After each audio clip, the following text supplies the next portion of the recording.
Yes, indeed. We are back for Marvel Movie Talk. Not one, but two episodes of Daredevil Born Again. So if you've only watched one of them, be forewarned. We will be talking about episodes 2 and 3 for season 2 of Daredevil Born Again here on Marvel Movie Talk. And as we always strive to do, we have assembled not the Avengers, but we have assembled an all-star panel that includes our friend Katie Hampton. Hello, how are you? Hello. I'm good. I'm sleepy, but And probably not as sleepy as Brody. for our audio audience, you mentioned that Karen Page ready to shoot a beach. So yes, I think that's important to know. And talking about someone for whom tis the midnight hour, quite literally. Oh, Uh, don't wake up, Brody. Okay.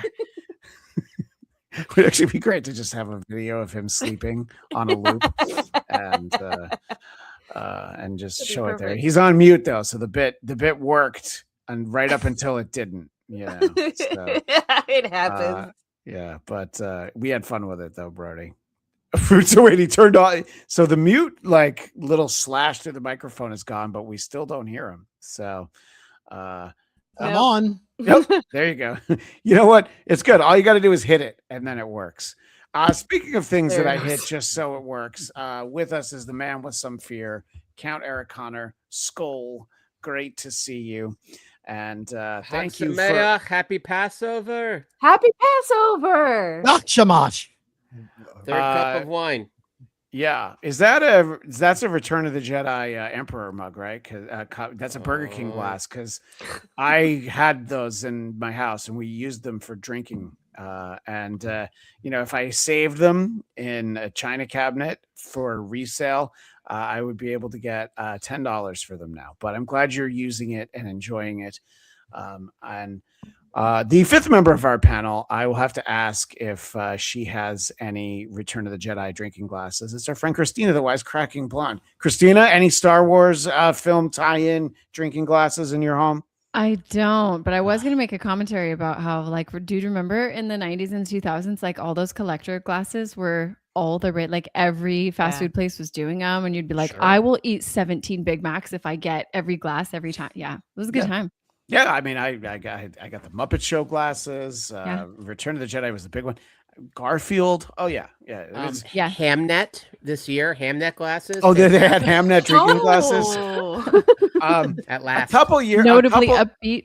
Yeah, a couple Hamnet. years ago, I got a drinking canteen that was branded for the Brutalist. So the tie-ins are always Well, they're always a little dicey. I don't want to brag, but I've got the full glass collection from Schindler's List. So yeah, Okay, the soap You, okay. you get to make that joke. See, that's I had a couple of beers, just a few they're small beers. they're oven safe. good.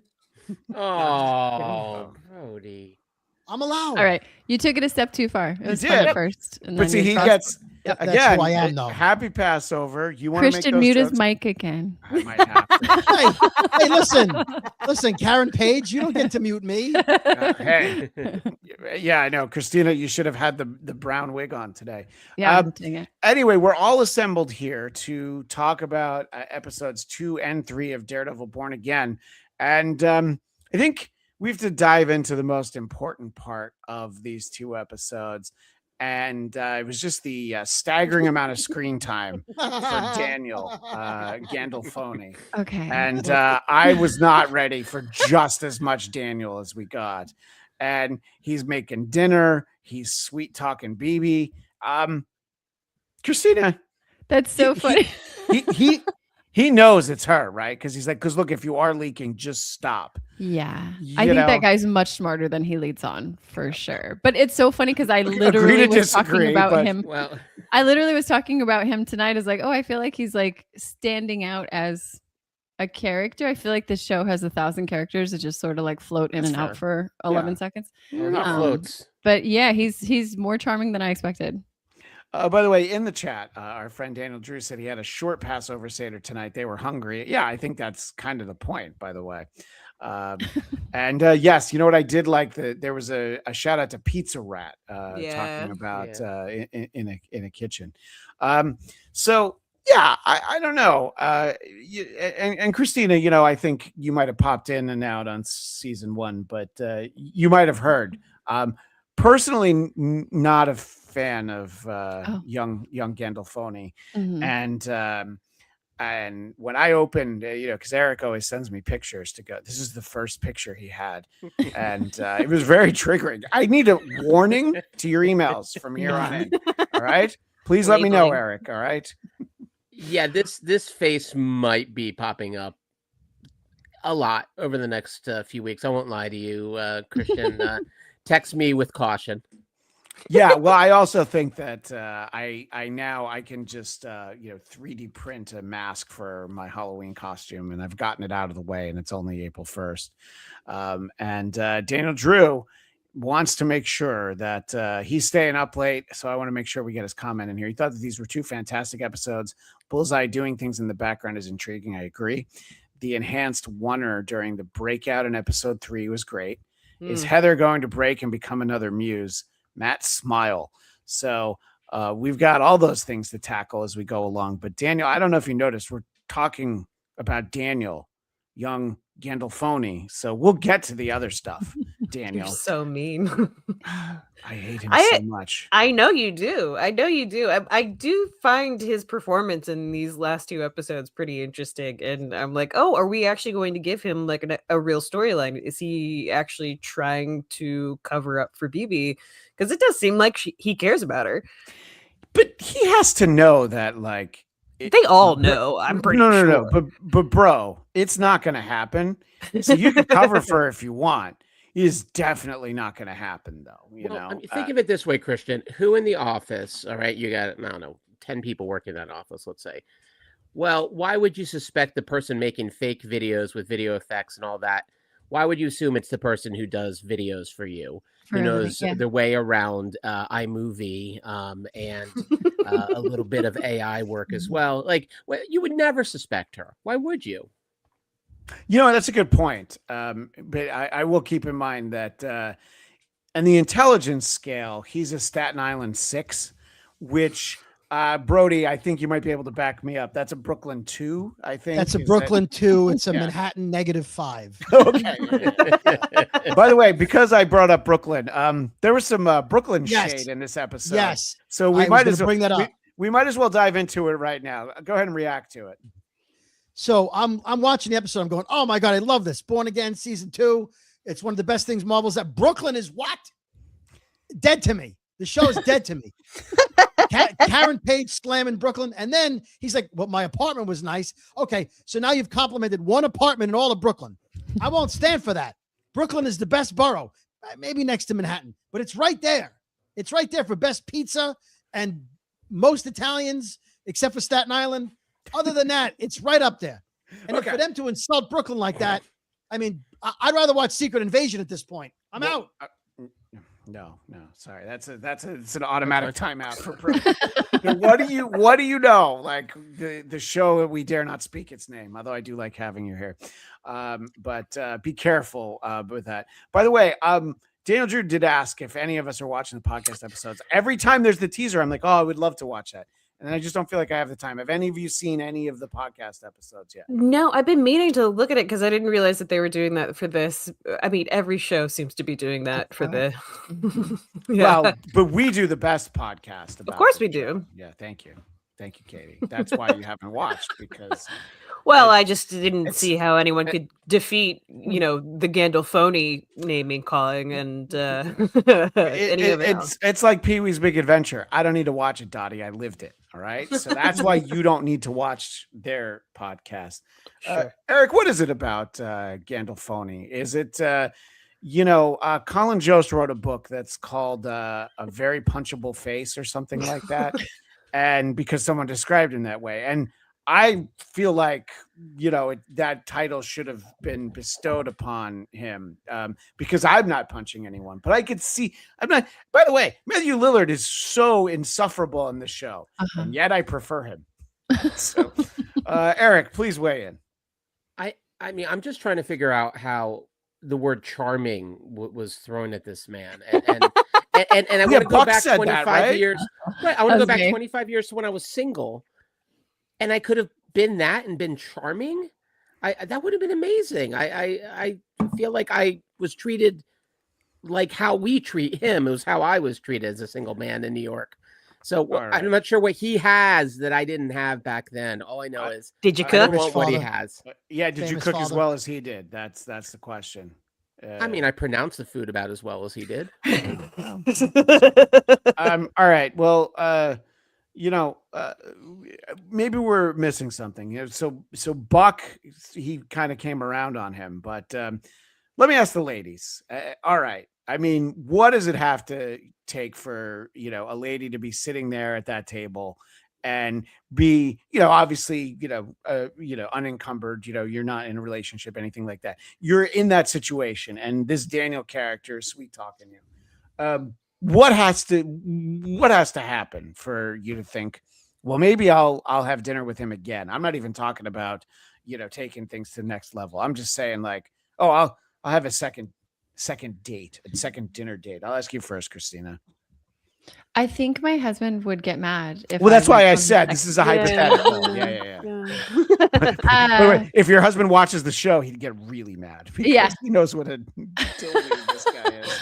I don't. Yeah. I don't know. He seemed to be. I think. Knowing how he is with Fisk and knowing that he could have thrown PB under the bus immediately, because I think we all sort of get a read on whatever's happening. Yeah. And also he knows it's coming from his laptop, so he's going to take the heat regardless. And he still isn't doing anything about it, and is just sort of trying to like maneuver the situation tactfully. I give him a lot of credit for that thing. And I don't know necessarily. I know that they're sort of building it up that he's like this diehard loyalist. I don't know that that's going to play out that particular way.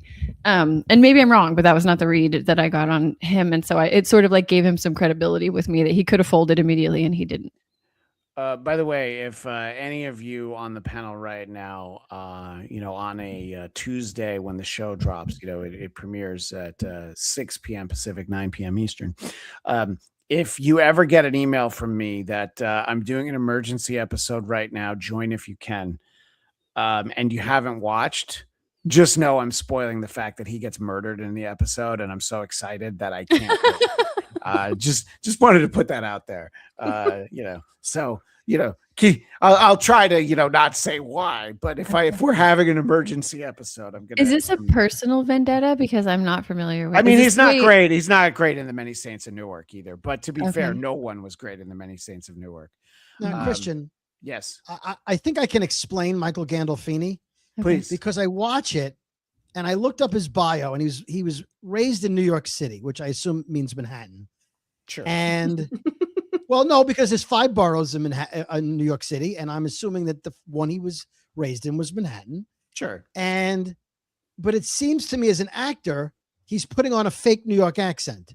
Yes. And that's so actually I'm true. assuming that he went to like a really prestigious school, right, where he learned to speak properly, and he's acting as a New Yorker because he sounds like a California actor doing a New York accent. It's not authentic. The way he speaks is like, yeah, I had a couple of these. Listen to how they taste them now. Look, you got to have one. They're fantastic.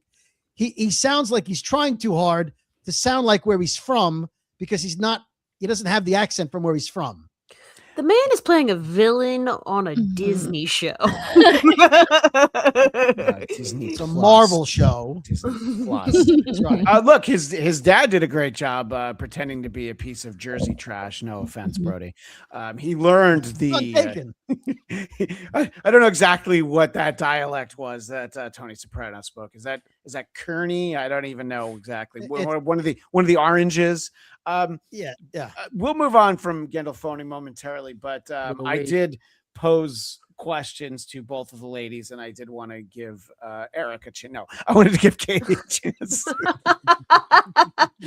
Wow. I honestly don't remember the question. To be No, I honest. mean, like, It's Gandolfini leaning. That's all you need to know. No, I figured it was. BB's no dum dum. No, but BB's no dum dum, and I think she already knows that he knows that Yeah. she's the one. I really loved the reveal of BB being underneath the mask. Like I at a certain point, I was starting to think it was Bullseye that was under the mask, because I was just like, who's doing this?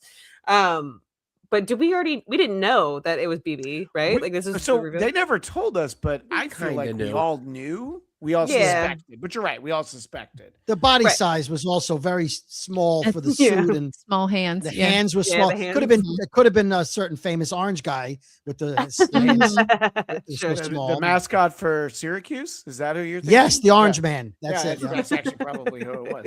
Yeah, Yeah, no, and Katie and I were talking before we got started because Katie always shows up early. But anyway, we were talking before we got started, and the idea that I find BB to be much more interesting this year, but she's still my second least favorite character on the show. So I want this story to go somewhere, and because I'm talking about it. If she has to kill him, oh my god. You're gonna be the happiest little boy in the world. She's gonna move up over Karen, I think, in terms of favorite characters on the show.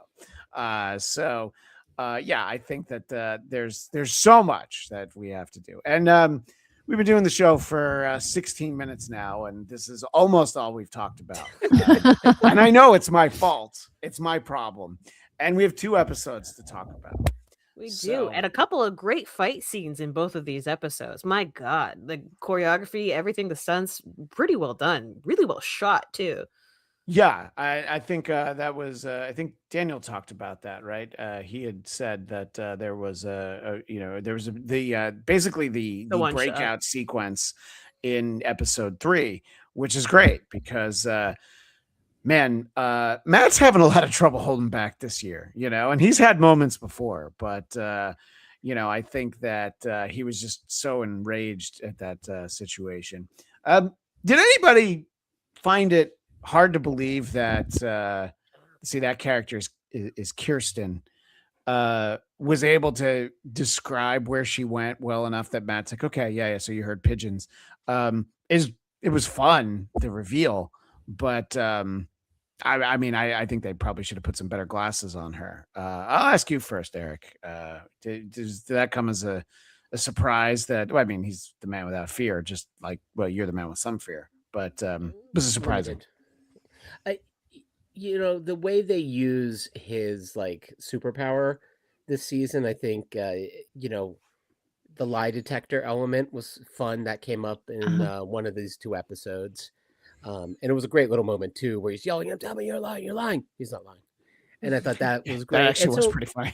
Yeah, and I think in that end, his abilities, they, I like that the superpower element of him, I brought this up last time. They have made it a touch less cartoony than season 1 of Born Again, where I felt like sometimes his going around the rooftops was a little too, I don't know, Superman, Batman-y. But here I feel like they toned that down, and so they've kind of ratcheted up a little bit of the hearing, but they've also done really great technical work. We're talking about how it's shot. We're talking about how it's edited, the fight choreography, the sound design.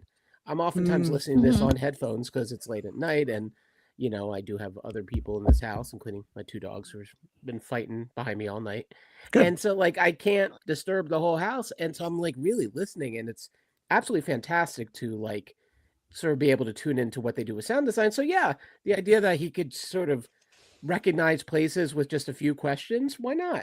Compared to everything else he does, that's a small thing. I'll give it to them. I'm not a Christian Bladt. I'm not gonna rain on his parade.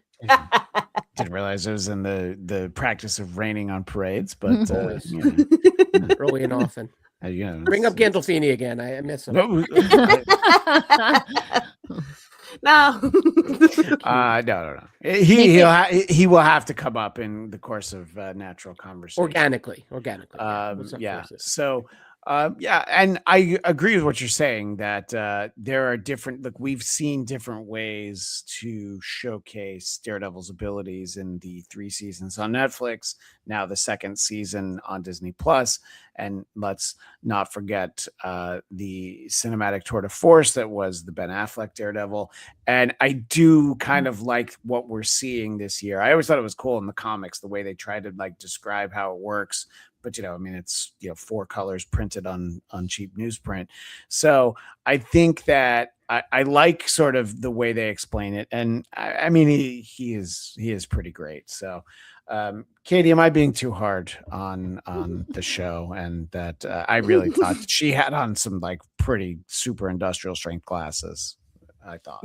I mean, she did, but she could still see a little bit of light coming through those, and they kind of reminded me of the like sensory deprivation like goggles and whatnot. But the fact that she could see through some of the like holes in it, I was like, okay, so they're not that good. But I kind of figured. I just realized I was like, as she was going through, I was like, oh, she's going to describe this, beat for beat to Matt Murdock, and he's going to be able to figure out where they all are. But I agree with you, Eric. I thought the sound design was actually really lovely. I was confused by the like broken glass. It sounded like she was walking on at one point, and then we didn't really get that visual, but that's just they showed the open window, that the window had been broken. Right. That he then goes through. They had also intended to license the Annie Lennox song, but it was too you beat expensive. me to it. I was thinking that. Well, that's why I talked so fast, because I'll I was super like, chat no, you. sing it for me. This channel is monetized. At least the Geekscape channel is, as we found out on my birthday. But my Venmo's still out there. But anyway, go ahead.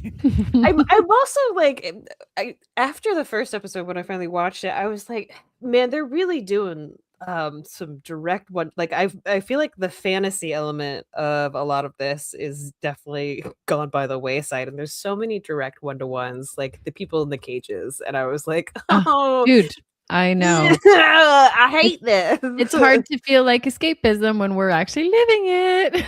Yeah. At one point, I thought Bruce Springsteen was going to come out and do a song about the anti-vigilante terror force. So sure. He's workshopping a song called "Streets of Gandolfoni," but he hasn't recorded it just yet. But he's working on it. So yeah, I think that a great comparison would be in the James Gunn Superman. There is also a bunch of people that are, being imprisoned, but those were like cartoony, futuristic, glass case, sort of like, oh, you're never going to get out of this thing. These are literal cages. So I was like, oh, wait, I think I've seen this recently with, oh yeah, no, it wasn't like on The Walking Dead. It was it was on the CBS Evening News. Right. Wild to me too is that they have their own individual cages. And literally my first thought. Well, at least they have their own cages, because that's better than we're dealing with in reality. In reality, and that's the part. New York real estate. Katie, you haven't lived in New York City. I mean, that's $4,000 a month for that cage. That's and that's a 5th floor walk-up cage. I mean, just imagine if you want to be, in the penthouse. Yeah. The one moment that really made me think way too much about modern day 2026 and 25 of it all was when the one woman, what was it, White Tiger's? Her Tia, his sister. Okay, that's his. When she touched the cop.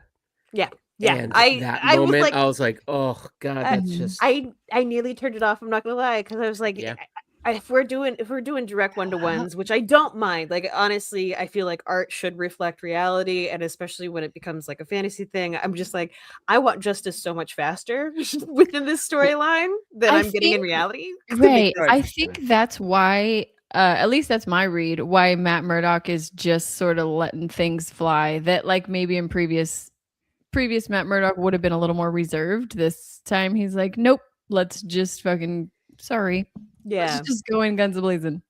Well, and look, I think that like I don't know what the actual, the shooting schedule was. So I think it's a little bit more relevant last year because last year you were like seeing parallels to like, oh, I mean, there was, there had been like an election since they filmed it where they didn't really know what was going to be going on, and it was very eerie. Now they've had a little bit more time, but still, you're like, I don't think they knew all of this, by the time they did it. And I think they say truth is stranger than fiction, but sometimes fiction is actually somehow more uncomfortable because again, this is Daredevil, the Man Without Fear, and we are trying to have fun. And look, they do, break out of the prison. So, I mean, we do, at least we get that, some, I don't even want to call it wish fulfillment because I almost feel like that kind of diminishes what it is, but it is sort of, in that sense, it feels great to see these AVTF, which we should come back next episode with our own personal choices for AVTF. We'll come up with a few. I don't want to put anybody on the spot right now, but as what we our go favorite along, like knockout scene was, or Eric seemed to enjoy this one though. that's a good one. Yeah. Good catch on Look, that one because he that might one be was called the like, oh. swordsman, but he doesn't need a sword. He can And then, like right after that, like right after he throws a barbed wire, I guess, or a that's what like, are is that rebar? Rebar. Yeah, rebar. Yeah, he just throws it right into his like shoulder. He throws another one into the guy's leg. I was just like, ooh, okay. Talk about bullseye. Swords, man. I He think, would like, get a it's not second date. together. I'm sorry. What did you say, Christine? Was that Christina? I'm sorry. I just said he would get a second date, like with those skills. The sword. 100%. Sure. Gandolfini with no swords. Is that rebar in your Swordsman pocket? with Or you swords. I mean, the swordsman was he was sweet talking Kate Bishop's mom. That's how right, we right, got right, to right. know You know him on the what? Hawkeye show. Yeah, I was working. so suspicious of him in the beginning. I didn't realize he was the swordsman back then, but like I do love how his character has grown throughout the Marvel universe and Yeah. like has become more of a thing. And he is very charming. And I love also how he treated the lawyer Kirsten or Kristen. Yeah. I can't remember which one. I think it's Kristen. Yeah. but I love that he was just Well, like, you tried your best. I get it. He was tremendous in the courtroom scene. He's like commenting on all of it, and again, you watch this in a day that the Supreme Court's in session, and you're like, wait, I got to find a show that really is true escapism, but but it's I mean, look, it's all I don't know. Maybe it makes it more impactful, but I don't know. Yeah, he was just so great. I thought that we really got to see just and he still doesn't have the purple costume. Eric, you think we're gonna get it? I pray every night. I pray every night that Gandolfini doesn't grace our screen no more, and it is bathed in purple. So Is much this your purple. Passover wish? That's my fourth cup wish. Okay. Third cup wish is Okay. more Gandolfini leaning. Katie, I know you're not Jewish, but Passover is not a wish holiday. I'm just No, Let her bleed. it's Let her bleed. American. Every holiday is a wish holiday. Yeah, thank you. Try Yeah. hard enough. Yeah. well, it's more If of you're a American Timu- enough. Exactly. more of a Timu holiday, but all right. Yeah, I mean, our holiday. I think that that some of us have coming up this weekend. I'm pretty sure that a chocolate rabbit ran afoul of some Roman politicians and was nailed up in the sun so he could melt. I'm pretty sure that's why Easter goes the way it does. I could be wrong. Mhm. I don't know. And Katie, there's eggs in there somewhere, right? like they- and definitely they have eggs in there somewhere. Yeah. No, yeah, you're right. Put me on My Christian favorite Cringe. I can explain it, Katie. Actually, for Christian Cringe, my favorite holiday is coming up Monday, half off Cadbury Cream Egg Day. Best. I I think- gotta tell you, Costco is selling the Reese's eggs, and it is dangerous to know that, but that bag is half gone. That is a big All bag. dangerous. Monday and half full Tuesday if at you're Target, gonna- as pointed out, half price Easter candy. Yeah, oh Let's yeah. go. Yeah. That's well, why I buy all LFG, my Brody, LFG. That's Yeah. why you buy all your wrapping paper on December 26th. That's right. 90% That's off. right. That's Mhm. right. See, now these are the things that you tune in to learn. Is really all of this. Financial Um, advice on Passover. Okay. Well, So makes sense, doesn't it? we've jumped around a little bit, and I want to circle back to kind of the beginning of the episode, the first episode, the beginning of episode 2, because the last thing we got was this moment where we're like, things, Matt literally could have had his head blown off, and he didn't, and it did not look great for our buddy Cherry, and Yeah. still didn't, but as the episode goes along and the AVTF punks show up to, rough him up or, probably kill him is my guess. He's got like all of his cop friends there. And I was just like, oh yeah. So how many cops do you guys want to kill? You got, and I feel like we're gonna have him around a little bit longer. Before the second episode, like at the end of last week, I was like, oh man, Clark Johnson. I was talking on our show last week, this very show, about how much I liked him on Homicide, and I was like, I kind of liked having him around. I don't know. I think he'll be around for a while, right? Does anybody want to go on record saying like, no, he's getting snuffed out in episode 4? I think off camera, one of the medics did say, "Oh no, he flatlined." Oh well, and that was it. But that might have been. I think that might have been an episode of The Pit, actually. Now that you're saying You know that. what? That actually makes sense. It was my headphone, right? Crossover. Yeah. My Bluetooth went somewhere else. by the way, because in the chat, Captain Deadfool heard us talking about super chats. I let him know that it is the Oh. Geekscape channel that is monetized. So thank you, Captain Deadfool, for spending $9.99. And he did give us a full-throated ogre from Revenge of the Nerds. But we take that as a point of pride, and we Mhm. appreciate Mhm. that. Thank you, Captain Deadfool. And last time I checked, he was just Deadfool. I didn't realize he was Captain he was, now? he was serving. Yeah. He's promoted. Yeah. Yeah. I hope that's not stolen valor.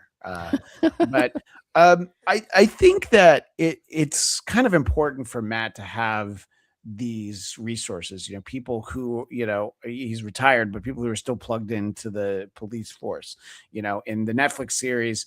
Yes, Ben Urich was a writer, but a writer for the newspaper, but I feel like it's important to have this, for your characters to just sort of be able to get their information. So I hope that he sticks around, because I think I like the actor, but I also feel like it's very important. And I don't know. I mean, Karen's got some sources that we still don't quite know that much about. But Brody, do you think that Cherry's value to the entire operation, I guess this resistance that they've referenced a few times, I think that he basically, Matt needs him or someone like him. Yeah, I think he's sort of like Stick, from the first couple of Sure. seasons. He is his mentor. It's his almost his voice of reason, the one who's knowledgeable and noble and is still an old school police officer. And I think maybe he shoots Powell, in the last episode. He gets revenge on one of those goons. But I think it's very important he stays alive. I think it was smart not to kill him. Like what I said about Foggy. Get him almost near death, get the impact, but then don't actually kill Foggy, but they did. So at least with Cherry, they brought him to the edge of death, and now they've got him where he's compromised, and the typical go kill the guy in the hospital scene. And luckily that, is it Angela, the police officer, the female police officer? Oh, Angie Kim. Yeah. Angie Kim. We hadn't Luckily really she seen was much there. of her until last night, but she didn't have any jokes to tell us this time. No, So. I loved her. No, Irish could have used her Irish joke was solid at the bank robbery episode. It was a good Yeah. one.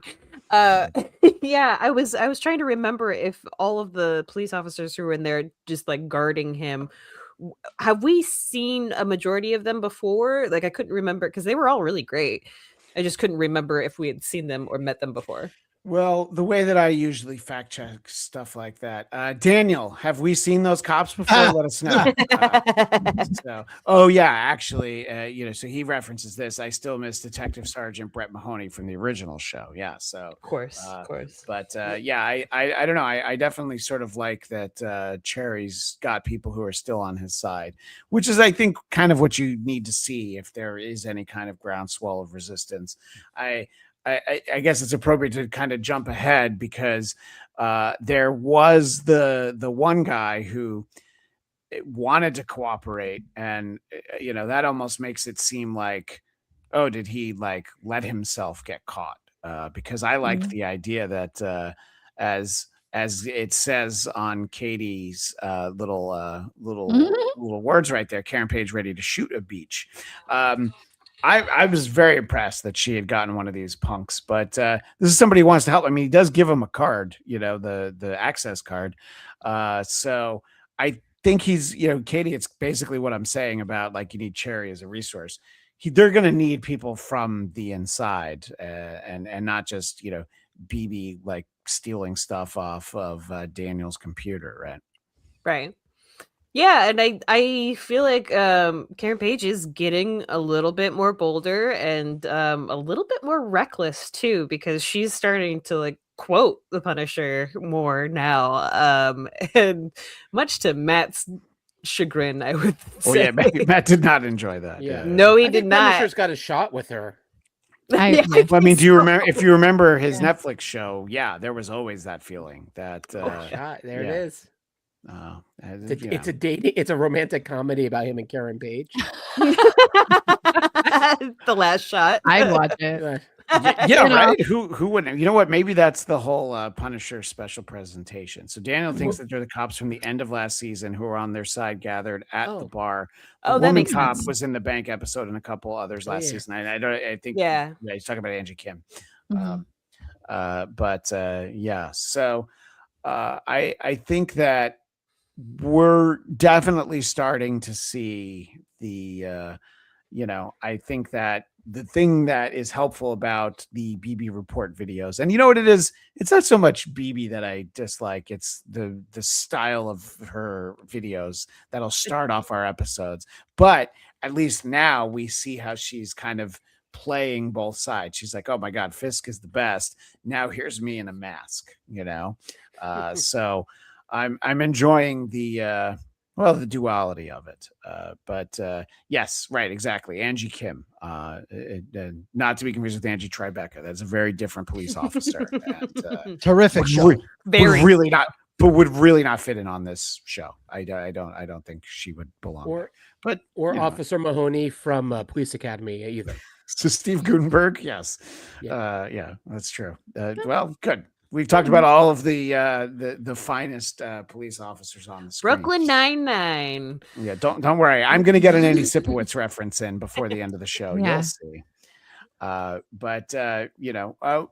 What do you think, Christina, sort of about what we're all talking about, sort of they're finding support, and rightly so, not taking it at face value. That's what we were what was being discussed earlier. The you're lying to us. He's not lying, which I Right. loved, by the way.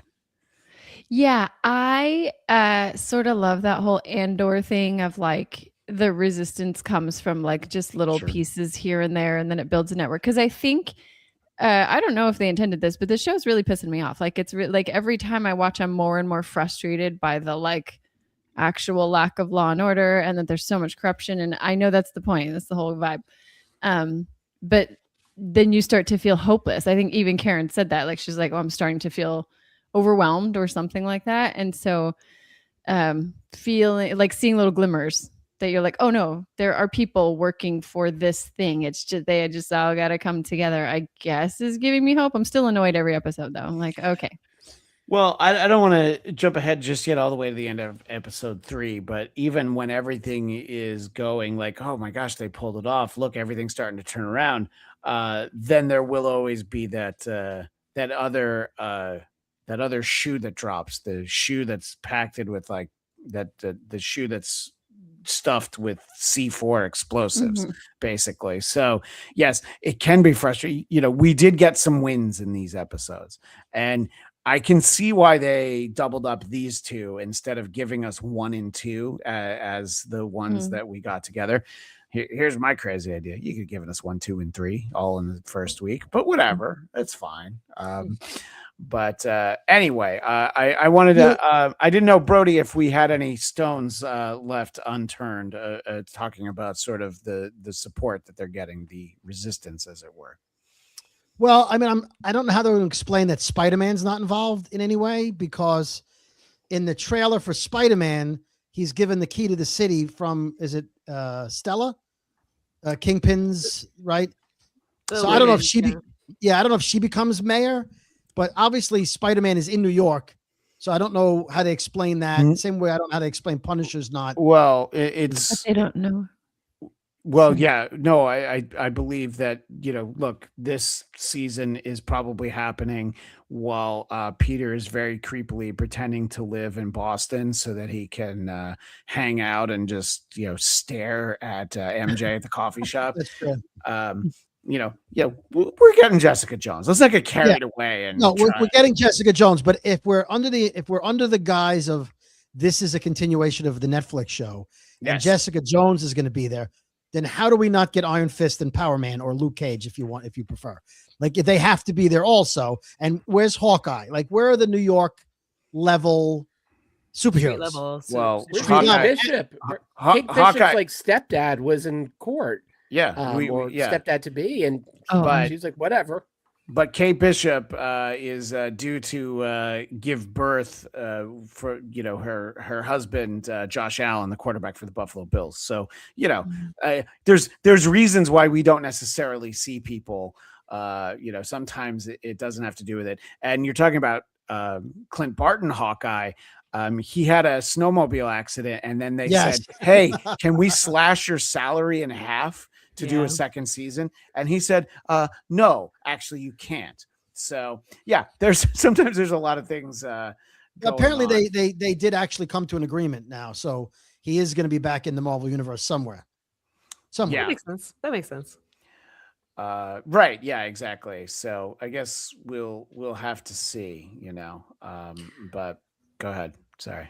I was just going to say, was anyone picking up on like a maybe it was more of episode 3, but there was a lot of like cosmic talk, like calling the ATVF like a black hole. Fisk talking about like wanting to conquer new worlds. Well, that's actually something that I wanted to bring up. So Daniel Drew, our buddy in the chat, says, was Fisk losing to wanting to become president? I know they were talking about other worlds, but that would be nuts if we got a President Fisk in the MCU. And the exchange that he had with Vanessa was, she said, how many more worlds do you need to conquer? And his response was, how many are there? And so I think that's that's exactly how he's thinking. I don't know. I don't want to go out on a limb, but I think that Wilson Fisk might get knocked down a couple of pegs by the end of the season. I mean, I've said this before, but who's going to vote for a convicted felon to be president? You know what I mean? No, that's a really good point. I don't think anybody would. These one-to-ones, it's just like, okay, make a valid point. So, well, Brody, first of all, guy's head, but the tax incentives are through the roof. And Brody, that it all starts with Staten Island, and then you kind of go from there. And he's got his own shipping, port now that no one's closing any straits for. So I have an important question about him. Will he ever wear the Hawaiian shirts again? No. That's been my question also. You know what? Bring Christina, back. Yeah. The Hawaiian shirts. So far, it hasn't happened, though. And if he wants to get votes in Staten Island, that's how you do it. I got to go with the sleeveless T-shirt would be the Staten Island vote. The guinea tea, as it's called. I don't know that you're allowed to call it that. You can make jokes about Schindler's List, but I don't think you're allowed. It's named after the pig. Oh, okay. I'm sorry. No. I stopped myself from that. What did you think I meant? No, it's fine. And we did get to see White Tiger's niece, and I I could. Oh, here it is. I was going to say. So Daniel's like, do we think Angela will become White Tiger this season? Do Oh, we think yeah. that the amulet has any power giving attributes like in the comics? So I'll take the second part first. Yes, absolutely. And she was wearing it. She was whipping around real quick. Yeah. Yeah. And that the niece of White Tiger is someone who becomes White Tiger in the comics. So sometimes it's very easy to just kind of assume. I think it's inevitable. I would say this season, we're going to see it. I don't know if she's going to have the suit on and everything, but yeah, I think we'll get to see that. But that goes back to this idea of the support that we're seeing. And, we all know that Jessica Jones will be back maybe next week, but, sometime soon. We'll be at the halfway point of the season. So within the next month, Jessica Jones will be back. So, and I think that, people have had enough of Fisk, but at the same time, everybody's being very careful. Even the governor of the state that he's, mayor of the biggest city in. So, I think that it was nice to see, but like I think Katie, you were the one who mentioned that her aunt, being detained as soon as she, touched a police officer. It's like excited for, oh, look, Angela's back and she's gonna try to get into the fight. But fortunately, this isn't like a season-long thing of like, her aunt disappeared and we don't know what happened to her. But of course, Matt made everything right. But I worry about young Angela because I don't know how old she is, but this is a very gritty show. I don't know that she's ready for superheroine. And she's 50 pounds. Right. Like it was bad enough what they did with Black Panther, where they had a scrawny Black Panther in the last movie. I mean, at least if they made her like 20 years old and like somewhat developed, she's 14, I think. So yeah. she's also enveloped in a very toxic society where her uncle was killed for being a vigilante after being let off free. Like there's a lot of anger already boiling in her that is very Matt Murdock adjacent. And I feel like Karen Page sees that in her. And I do love that moment towards the end of episode 3 where she's like, I need to do something because no one else is doing anything. And I was like, girl, preach. I get it. Yeah. Right. No, absolutely. And the young actress who plays Angela Del Toro. So her name is Camila Rodriguez. And I would like to see her have a very Matt Murdock like. I mean, this little girl having a real like breakdown and just tossing people out windows. She's gonna need the power of the amulet. I get it. That's fine. But she's wearing it. Yeah, I know she's already taken the first well, she obviously beat up some of the anti-vigilante guys because she said, I beat this guy up, I took his walkie-talkie and everything else. So she's obviously already used the power. We just haven't seen it yet. And so she's already used the power of the amulet. Can we talk about Heather for a minute? Because we're talking about vigilantes. Do you mean Heather on the show, or are you gonna try and badmouth my wife? Because one of those I won't stand for, but I won't say which one it is. I was gonna make some slurs against your wife having no taste in men and stuff like that. Okay, at least that's the direction you took. Limited. She has terrible taste in men. Yes. Heather was talking to Kristen, right, when they had that meeting, and she says, you don't understand why I don't like vigilantes. I was almost killed by Muse. Here's the thing, though. Muse wasn't a vigilante. Right. Muse was a psychotic murderer. Vigilantes are fighting crime wearing costumes. So for her to say, I don't like vigilantes because a killer, a madman who used blood to make paintings, he's not a vigilante. That they keep bringing that up as a justification. Well, and I think it doesn't make any sense because it's in legal terms, it's denouncing her case, basically, of that she has experience understanding the minds of vigilantes. She doesn't, because she was literally dating a vigilante and didn't realize it. Right. And so I think they're slowly showing how her work with Muse has totally fucked her up. Like that girl needs a therapist more than anybody. Oh, absolutely. The But Daredevil call tried to save her life, right? He's a Mhm. vigilante. Muse is not he wasn't a crime Yeah. fighter who accidentally like almost killed her while he was, like Superman when he in one of the movies where they were destroying buildings and obviously people were probably dying in the buildings, and Man of Steel, whichever the Superman was, where he was, Yeah, but the Blasted Snyder, yeah. the Snyderverse. Yes. Right. Superman 3. right. Well, you could say vigilantes cause more damage, right?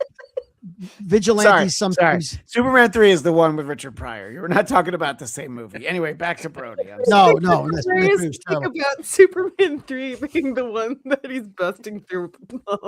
Well done. Yep. Yeah, classic. So I just think her whole justification for changing the answers on Duquesne's analysis, the test she gave him, all of that is like, these people fight crime. You are attacked by a psychopath who murders people. He's not a vigilante. Yeah. So No, that it's an She's important still in her distinction. trauma. Yeah. Yeah. And, Fake valor. And Daniel's asking, did Heather hang up Muse's mask in her apartment? Yes. That seems to be Wait, the Heather fact Blatt that she or this Heather? No, this Heather. The fact that Okay. she has it is already that presented a number of questions for me. The difficulty hanging it up, and that Daniel goes on to say, because her mind is cracked like her wall. She's gonna put that mask Go on Daniel. and start draining blood out of people. I mean, that seems inevitable. I mean, maybe that's a season 3.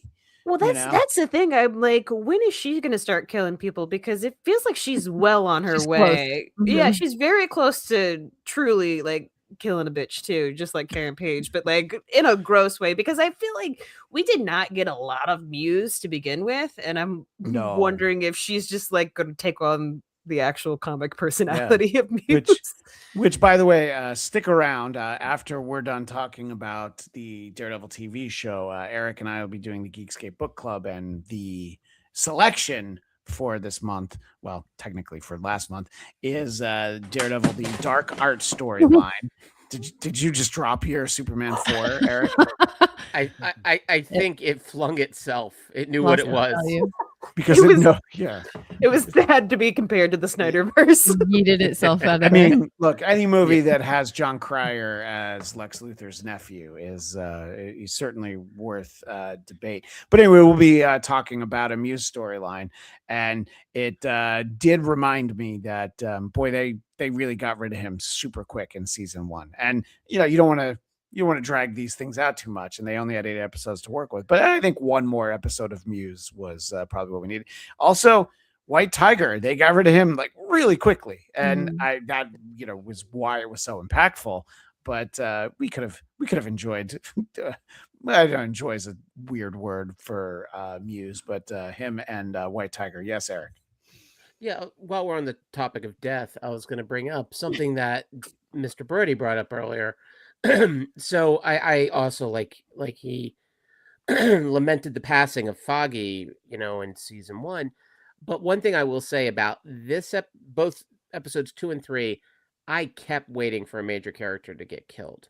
Yeah. And I was tense nonstop, sort of like you were, Christina, with this as well. Like I just was on edge every time, even like seeing Vanessa and Wilson, like, I kept thinking one of them's getting a bullet, and then you see Daredevil and Karen, and it's the same thing.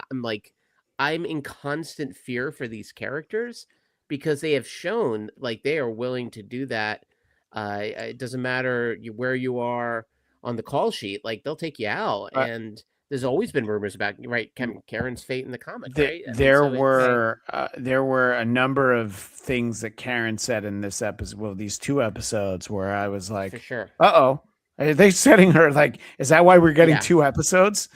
But and I think, Eric, you just referenced it. One of the things that I put in the notes that I took while I was watching was that scene of Vanessa and Heather talking, and it was framed and Bullseye's watching, but even before they showed us that he's watching and like, oh, this is Bullseye's looking at this. So, there's so many levels in which I personally appreciate this show, but sort of visuals like that and, just actually creating this almost constant tension that somebody that we care about is going to die. And I would say that other than Matt Murdock, everybody's fair game. I feel like, boy, that'd be crazy if they kill Matt Murdock on this show. But I don't know. Elektra ended up being Daredevil in the comics within the last decade, so I guess you can do that. But I thought that it was very well, sort of setting us up for episode 3. The way that they did all of that, and we're talking about. Well, at least I'm talking about the level of tension that I have watching it. So Matt's going crazy and he's just, tearing into everybody, but then he can't find Karen at the end. And that was one of those times where I was like, oh no. But instead she's like, no, I kidnapped that guy, which we talked about, we talked about a little while ago. And Daniel Drew is calling Vanessa's fisky, risky senses were tingling. So thank you. Yeah. So thank you for that, Daniel. So we're talking a little bit about the, sort of officially heading into episode 3. We've talked about a lot of the things with it. But this is not something that I usually make notes of when I'm watching shows like this. But I did know that, again, Heather having another conversation with a woman, and Eric, as someone who teaches filmmaking and screenwriting, neither of these scenes with Heather, first with Vanessa and then with Kirsten, they don't even come close to passing the Bechdel test, because all they do is talk about all the men in their life. Matt, Wilson Fisk, Muse, all the bad boys that they all know. But I liked seeing, because we got these episodes back to back, these characters together, but they're just talking about the boys, So would you give them a note in that writer's room, Eric? Let's hear it for the boys. Let's give the boys a chance. Finally, somebody said it. Yeah, it needed to be said early and often. I kind of got the sense that Vanessa and Dr. Muse, I'm calling her now, I was feeling a little tension, like almost an attraction, maybe. Maybe I'm reading in. I don't know, but well, wait, or is that fan fiction that you're working on privately that you're not ready to show? That's my painting I'm working on right off camera. I hope it's not made out of blood. Don't worry about what it's made out of. Whose blood? Exactly, Christina. There's something going on between them that I'm really curious about.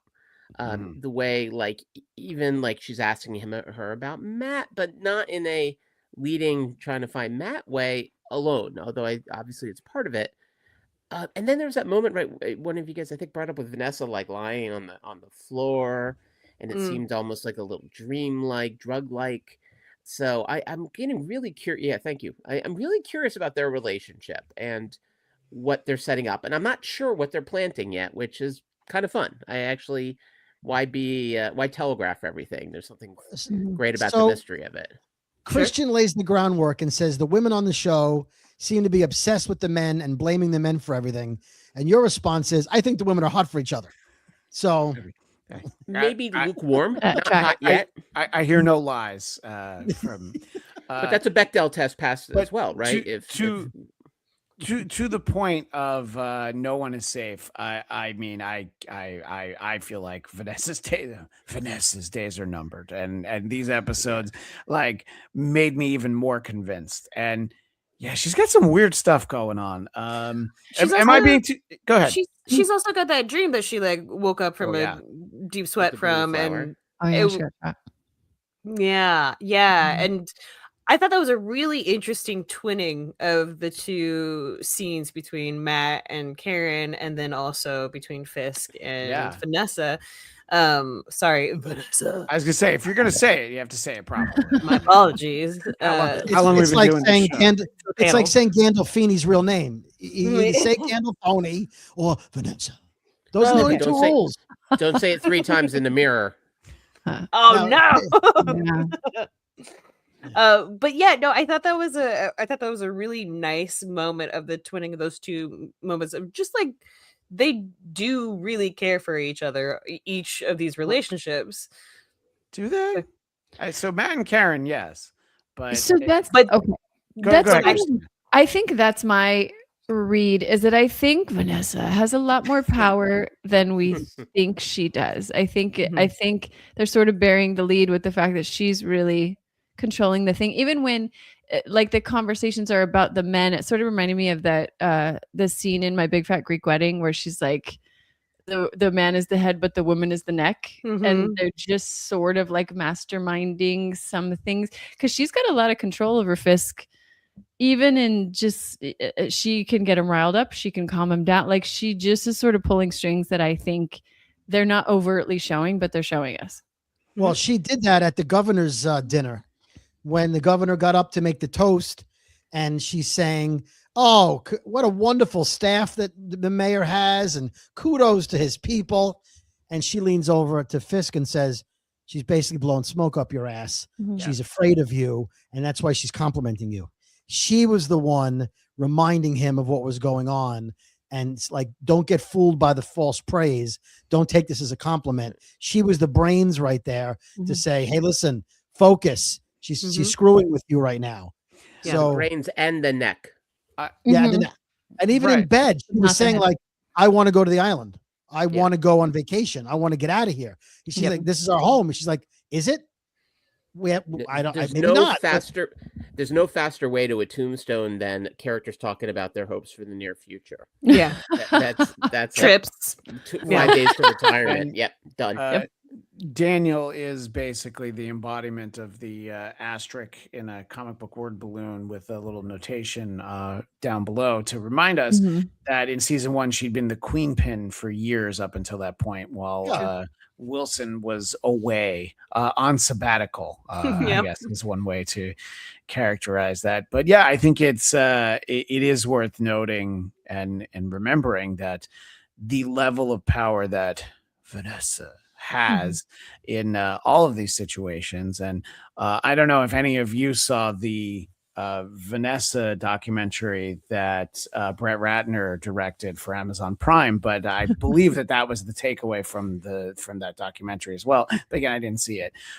So I think that she's really even more positioned to I mean, just imagine him if she gets killed, and I mean, that's probably Psychopath, yeah. you were talking about, Matt needing Foggy to die. I mean, that's to make him completely unhinged and completely unguarded, out of control in the way that it'd be easiest to stop him is if he's unrestrained.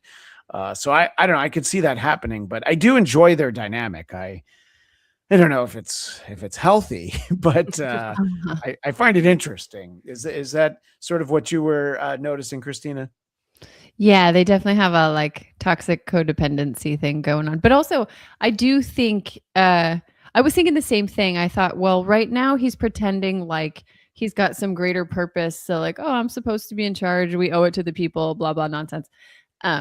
But it will be a emotionally confusing thing if his wife ends up dying and that becomes his motivation for being a bad guy, because you're like, well, she was also a terrible person, but I know you loved her. But also it's hard to justify the feelings of like, yes, you should be able to get revenge because they killed your wife, because also your wife was a terrible person. So it's just this big loop of messy that you're like, well, I could see you becoming vengeful because your wife died, but also justified that your wife would be murdered. Right. Yeah. Well, and Yeah. we've seen what he's done when he was happily in love. Right. Right. Like Yeah. he removes heads, crushes heads. So him heartbroken. By the way, horrified. I like how they keep like almost showing us that in flashbacks, but not Right. actually showing that part. And listen, we love everybody that shows up in the chat and comments, but especially on a network called Geekscape, when you can take multiple fandoms, synthesize them into a joke, you're going to get attention on this show. Daniel Drew said that Vanessa wanted to go to the villa on Naboo, and Anna Kingpin doesn't like sand. Dude, I caught that too, and I was Yeah. like, I "Oh, meant we to grab went that there." image.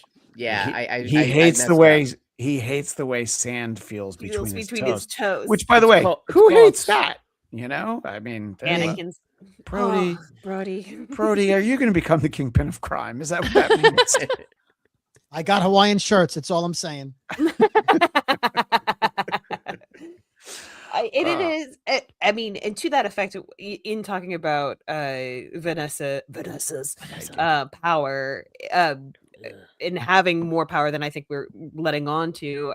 Same way, Karen Page has very little power and very little, control over a lot of situations. Foggy dying, she's still not over that. It's getting back together with Matt. That's a big thing. When he was just with Heather. Yeah.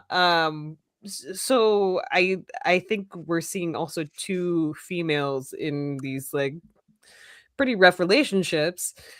Well, I think Karen different perspectives. understands that, there was a different showrunner for a batch of episodes, and then there was a creative change, and then she suddenly seemed more important. I think she understands that, she's got some kind of omniscient presence where she understands, the politics of it.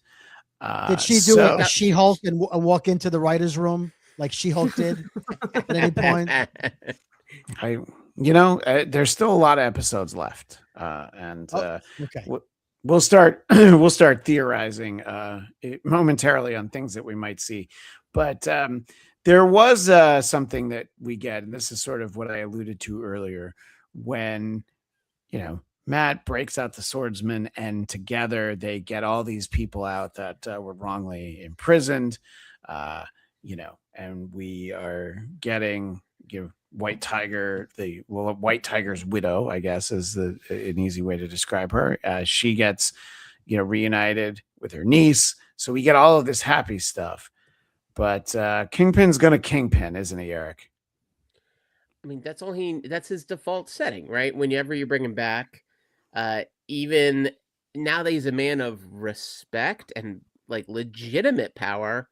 Yeah. The problem is he can't stop. He doesn't want to give up anything to gain everything else. And therefore, he's still, when he could easily not do this, he's never going to hand it off to anyone else. And power is intoxicating, right? So he just wants more. It's not enough to be the mayor of one of the biggest cities in the world. He wants other parts. He wants his Staten Island. He wants to be governor or president, who knows what else. And he knows what to do. And that, by the way, that whole scene, I mean, a reminder, we so often take these actors, it's easy to take them for granted because they're so terrific, how menacing he could be just sitting there hunched over talking on a phone. Well, when he says, and also, you know what to do.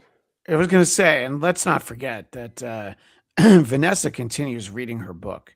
She can hear him.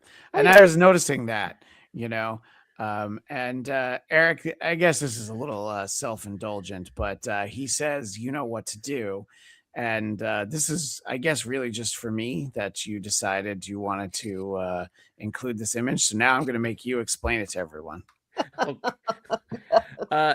there was a performer who went by the name Eric the Actor. Thank you. He had another name that we just don't really say. We don't say that anymore. Yeah, we don't need to. It doesn't need to be said. We'll leave that to the Brodies of the world. And he was very mad because someone had talked smack about him on the Howard Stern show. Yeah. And so he called Johnny Fratto, whose father was a famous gangster. And he basically said, go find this guy. What was his name, Christian? I actually don't remember the guy's name, but you know what to do. He literally, You know so what to Eric, do. the actor, it's recorded in a voicemail. He's like, you know what to do. So he's literally trying to put a hit out on this guy who didn't like him from high school or something. So yes, when Wilson Fisk said that, it made me think of it, but I wasn't going to go through the legwork of trying to derail the show. But I do like the image. You that zoomed got. in. Yeah. You made that choice. I put it out did. there. Yeah. And I mean, if that's a button that I could buy, or maybe an iron-on patch, please let me know. It's a mug. Eric, the actor, we speak my your gosh. name. We miss you. Yikada, sheme rabam, and I think he would be confused by some of that. But I do want to circle back to something. I guess this was in the earlier episode, and they keep teasing, and we see it in the commercials. There's this fight coming up. Yeah. And Daniel points out that poor boxing trainer. They're building to this match. I wonder what else is going to happen during that episode. All right, I'm gonna say either Vanessa or Karen or both will die. Go ahead, Katie. Interesting. Probably during that fight. Yeah. But it would have to be Vanessa because we still haven't seen Fisk with Spider-Man. So we have to get those two together at some point. I'm shipping them already. No, I was gonna ask, has anyone here ever trained with a trainer, like a workout trainer? Look at us. Look at me, man. Look at us. Just checking. I'm just checking. I thought A so. trainer of what? I have no idea. How many trainer. times? How many times has a trainer, Christina, told you okay, you can have a 30-second break, and how much you wanted to punch them across the room and smash into the glass? I feel you could be that strong, but you're just dripping in sweat, and you're like, okay, yeah. Mm-hmm. Yeah, when they're like, okay, take a drink of water and then come back, and you're like, how about suck it? How about I just leave? Yeah, how about I just say? And then you're like, leave? I'm paying for this. Right, So- exactly that. It's like when Christian sends me to get the popcorn refill at the AMC, Yes. and I have to go down the stairs, back don't- up the stairs. I don't. And the I don't escalator's wanna- broken. Yeah, I don't want to exactly. miss. Ladies I don't first want to broken. miss the movie, and And Eric can. if they were going to sell an annual pass for 50% off popcorn, I'm going to take advantage of it. Eric, you understand all these things. This is the vig that you pay for getting to be a member of my AMC entourage. This is the Okay? life you have chosen. Yeah, exactly. This is a life that. But I did think Daniel Drew. I thought that was a hilarious moment because there's not one person who's ever had a trainer or seen a scene like this, which is it was a very stereotypical scene. It was a very stereotypical trainer, come on, get back in there. I thought you weren't such a bitch or whatever, and then it's just Is that how they talk to you? Do they call you that, Katie? Sometimes, yeah. yeah, Whoa, really? really? Yeah. It's Who are these usually just people? the women. Names. It's a preference. Names. Yeah. Give me names. But so I'm gonna assume that was that hopefully the first time, Katie, where you were like, Wilson Fisk, he's not all bad. I can relate to that. at It least, was right? the one time. Finally. Finally can relate to him as an actor. Yeah. No. Yeah. No, I thought that was a really funny moment because it was just such a cliche scene of the boxing coach talking hard and he just gets floored with one shot, total KO. So I'm curious with this whole what is it, Jake Paul-ism of him getting into this big boxing ring or Yeah. whatever. Who is it that we're fighting now? I forget how that was set up. Why is he doing this boxing match? He's fighting Mike Tyson, I believe. Oh, okay. I mean, how great would that be? Are you kidding me? Punch Yeah, it. I mean, what are the details on the fight? That's a great point. And by the way, Daniel points out that Mr. D'Onofrio would like all the ducks to be in a row so that he can fight Spider-Man at some point. And Yeah. I think we would all like to see that. I'm not gonna lie, I'm kind of at a loss for what this fight is. I know I guess it's part of a fundraiser, but who's he actually getting into the ring with? Or is that TBD? I guess. Vigilantes. How much you want to bet? Yeah, that's Would true. also, if art imitating life, imitating art, Isn't there going to be an MMA fight on the White House lawn, like 4th of July or something? Well, I mean, if you want to be technical about it, I think it's on the president's birthday. It's not on 4th of July, but Okay. yeah. So there is something like that. So are they going to have this fight at Gracie Mansion? You know, which is where the mayor of New York City lives. I don't know. Maybe they did some late reshoots. You know, I don't know, but yeah, I mean, so you're trying to say that okay, are we living in the simulation Right. and Daredevil's real life, or is Daredevil just a show? Yeah, June 14th. It is. Yeah, that is the president's 80th birthday to celebrate the 250th anniversary. That doesn't happen for 4 more weeks. But Guess the time's just made up, huh? We just Yep. do what we want. Yep. Yeah.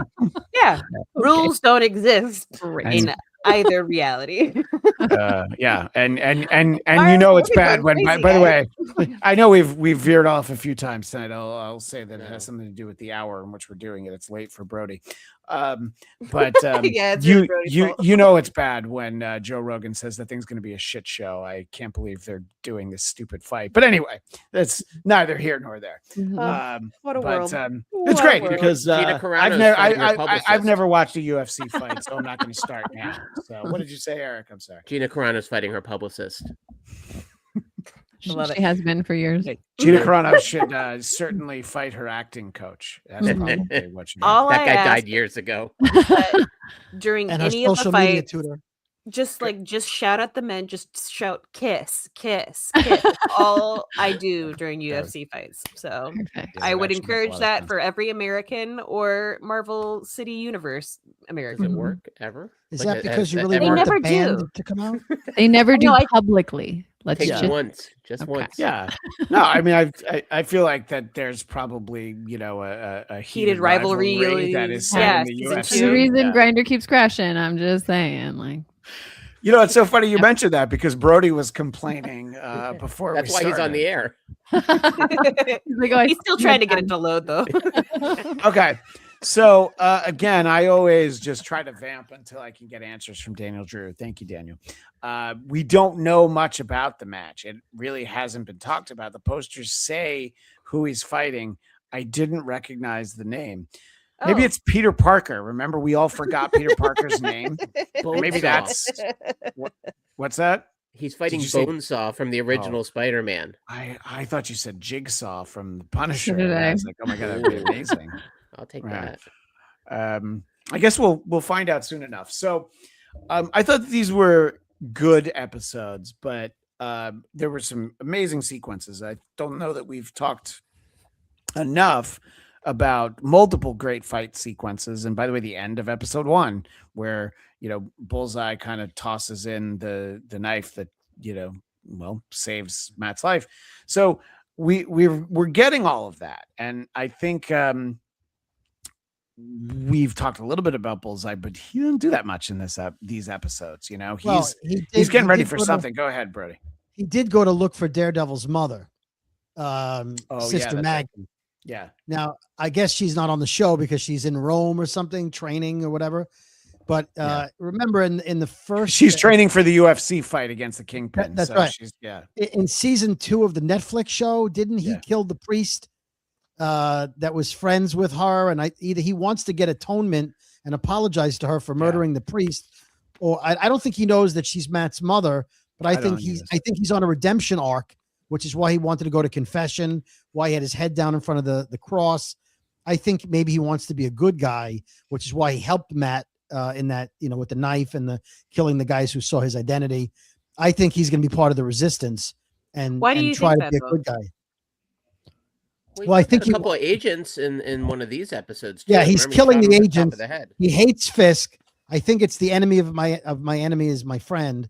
Got and it. I think he's gonna work with whoever's gonna work to stop Kingpin and Vanessa for that matter, because she's the one who broke him out, had him kill somebody, and then let him rot in jail, which is why she knows he's after her as well.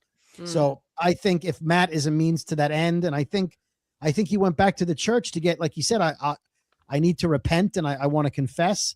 I think this is going to be an arc for him, a redemption arc. Now, whether Daredevil accepts it or not, no, if he finds out he's the one who killed Foggy, well, he knows he's the one who killed Foggy. I don't think he'll accept the apology, but I think he's going to be part of the team that tries to win the city back, even if it's for different purposes.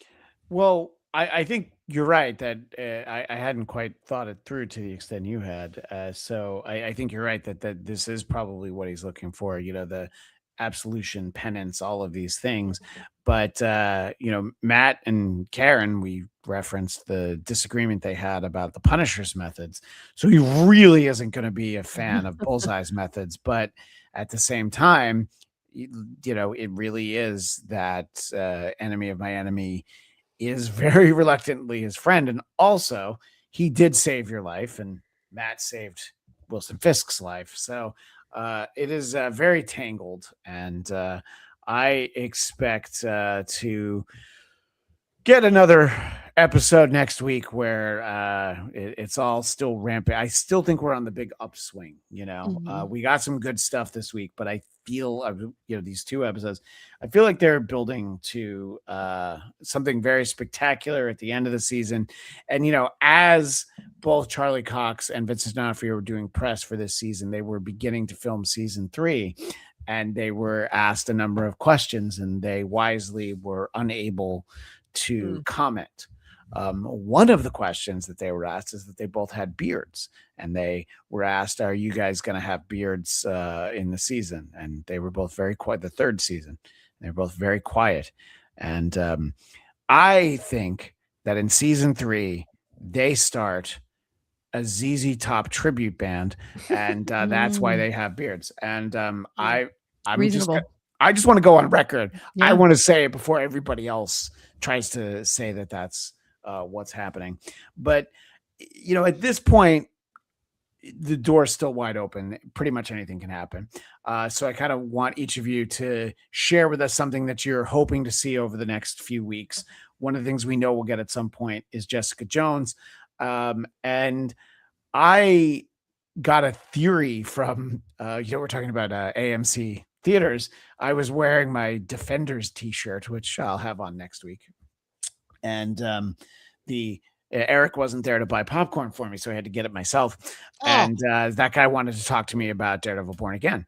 And his theory, which I love, is that Fisk is going to end up running for re-election against Luke Cage, who wants to be the mayor. And I'm like, man, I'm sure that's not going to happen, but I love that idea, because first of all, it gets Luke Cage back in our lives.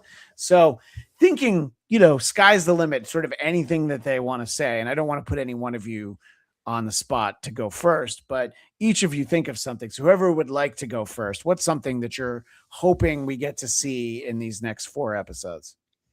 Do you remember the moment in Endgame when all the women were on the hill together? Mm-hmm. They had that moment, right?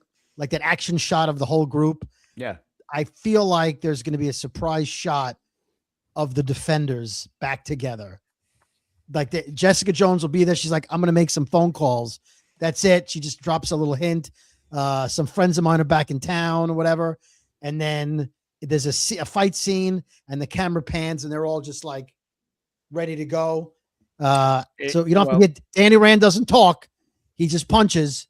Well, and Luke Cage has the hoodie on. He's in the cut. And don't forget, technically Colleen Wing is currently the Iron Fist is the way that it was left. And we could also have Misty Knight. So, yes. And I'm sorry that I forget Rosario Dawson's character's name, but Night Nurse. Night Nurse. So, she's actually coming back she'll be in Spider-Man. Okay. Yeah. Well, all right. So I guess movie stars think they're too big for TV these days. All right, whatever. But I like that character. She's Ahsoka, so she's done Disney Plus. Oh, that's true. That's a great point. All right, so then now it doesn't make any sense. So yeah, I would love to see the Defenders, and everybody knows I'm a Danny Rand apologist. But season 2 of Iron Fist. It's season 2 of Iron Fist that I. So Danny, you're okay with? He's a lot better. Season 2 is a lot better than season 1. But if you're going to give me Colleen Wing, I'll be even happier.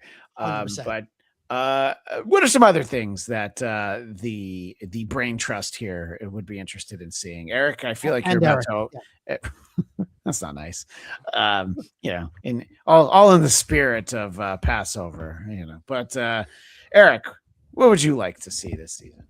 The rest of the season. Spirit of Passover, at least 3 plagues. Any choice of the 10. Yeah, locust. Locust is always Mhm. always good Yeah. for a laugh. Yeah.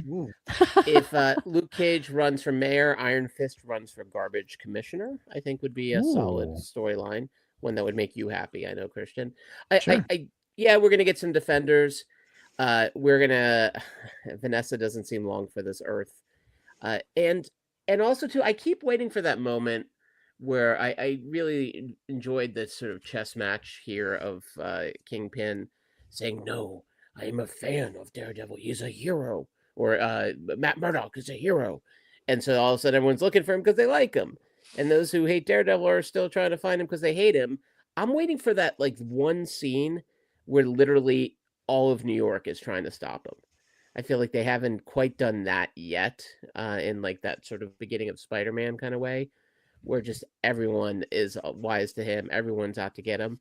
I feel like that's a moment we haven't seen yet, what it would be like to try to escape a city with millions and millions of people who all hate you. So framing him for the explosion of the ship feels like that could be a turning point moment where you literally get the entire city looking for blood.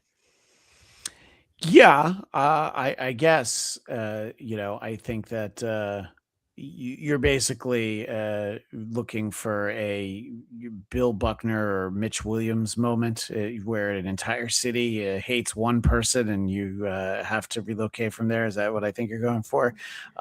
Yeah. And listen, a Warriors moment. You got to get from the Bronx to Staten Island. At this point, not everyone has turned on Fisk, but when you start seeing pundits and stories that are negative on I don't know, say Newsmax, then that he's not long for this political world. And yes, thank you, Daniel. Claire Temple is the name of Night Nurse. And good name, good Passover name. He did do some research here that the opponent in this boxing match is named Matterhorn, which those of us in Southern California know. I was going to say that's a mountain at Disneyland, not Disney World, but it's like a Swiss Alps kind of mountain with an abominable snowman. So is or the noise of one. Yeah. Right. So is he going to get into the ring with with the Bumble from Rudolph the Red-Nosed Reindeer? But WWF that's probably not a Yeti character. Yeah. That's probably not what you were going to say, Christina. Go ahead. Right. Yeah. I've heard that ride is funded entirely by chiropractors to sort of keep the business rolling. Tracks. That actually one last thing also too, I want more cast members from Mystic Pizza to show up. We now have 2 of them. Yeah. Lily Taylor, Vanessa D'Onofrio, Annabeth Gish. Call Julia Roberts. Get her in Julia here Roberts. Right now. What's she doing? Nothing. Perfect. Well, she was Electra. She could be Electra again. No, I think you got your wires crossed. For Garner. Not at all. Yeah. No, right. I was like, Julia Roberts as Electra would be amazing for a drop on Disney Plus. That would be fantastic. Yeah. Brody's like, come on, it's 1:30 in the morning. It's all right. Yeah, I'm half asleep. I'm confusing my 90s female stars. Yes, that's true. But big mistake with 2000s female stars. But yeah, Jennifer Garner was great in Ocean's 12, but only in Ocean's 12. So let's see. So Christina, did you give specifics of something that you really would like to see? I think you might have just done that, but I don't want to move on in case Brody interrupted you. Oh, I'm sorry. Blame Brody. What I would love to see is I feel like the vigilante system generically is sort of hyper individualistic, and I would love to see sort of an end game moment where we're getting like they're all sort of fighting together, like pulling from all of the different. We got Jessica Jones and we got the White Tiger and we got the Punisher, we got Bullseye, and they're all sort of like communally fighting together. I would love to see a big moment like that. I don't think I will because of the type of show this is, but I'd love to see it. Yeah, no, I definitely. I mean, I think that there's so much potential for things that we could get to see, and I'm here for all of it. Anything they want to give us, and this is Daniel messaged me this, so Oh. I guess this is the poster. And again, Daniel, you make it so that I don't have to do any work on this show. So thank you very much. And he Could you does send that to me point- because there will be multiple versions of this for next week's episode. I'll say, yeah, I'll send it to you. It's just going to be different ones of us fighting Brody is going to basically be I want to see Gandolfini on both sides of this poster going forward. It's a pretty great idea. And Daniel does Scrapping point in out, the kitchen cooking. if you look, a charity event for the benefit of the what? New York Born Again Revitalization Project. So, Make yeah, I New York don't- good again. yeah, I don't know. I don't know who the Matterhorn is. Have we even seen him? By the way, it's 3 rounds of fury, which How do they know? 2 rounds of mediocrity. 3 rounds of fury. But I sure hope that the Matterhorn isn't his boxing coach, 'cause that guy is definitely well, dead. we've seen that it's not really a fair fight. Well, we will know more about what we're going to get in the upcoming episodes. Next week we'll be, of course, talking about episode 4, but this will be good news for Cam Egan, who's fast asleep right now. We'll be doing it Thursday at noon Pacific, which specifically I'm talking to you, Cam Egan. That's 2 Central. Oh my gosh, I mentioned Cam light Egan out. twice and my light went out. So 3 p.m. Eastern. We'll be doing that on Thursday next week. We'll do a daytime one, but we'll get back to the after hours, the Marvel movie talk after dark. So we will be talking about that then.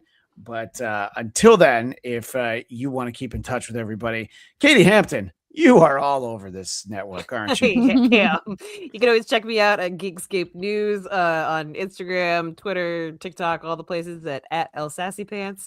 You can find me everywhere. I'm on a lot of things. Yeah, we haven't done a Geekscape News together because I keep making Eric do it with me really late at night. So thank you, Eric, for you'll be staying up even later with me. In a moment, you and I will have more for some people, but we'll also record tomorrow's Geekscape News. But Eric, if people can't wait and they're not able to stick around for the Geekscape Book Club, where you and I talk about dark art from Daredevil, Volume 5, issues 10 through 14, I think. Where else can they find you? Well, I am in some corners of the Geekscape world, including where if you were thinking, what happened in the original OG Daredevil? What if there was one person with red glasses who could explain it all to me? Well, you can find that video, and that person is me. And I do a blistering fast 12-minute summary of all 3 seasons, and it features the Iron Sheik for those who need that in their diet. And follow me, account Eric Connor, ERICCONNER at Insta and X, and say hi, but be nice, please. I'm very fragile. Yes, I think that's important.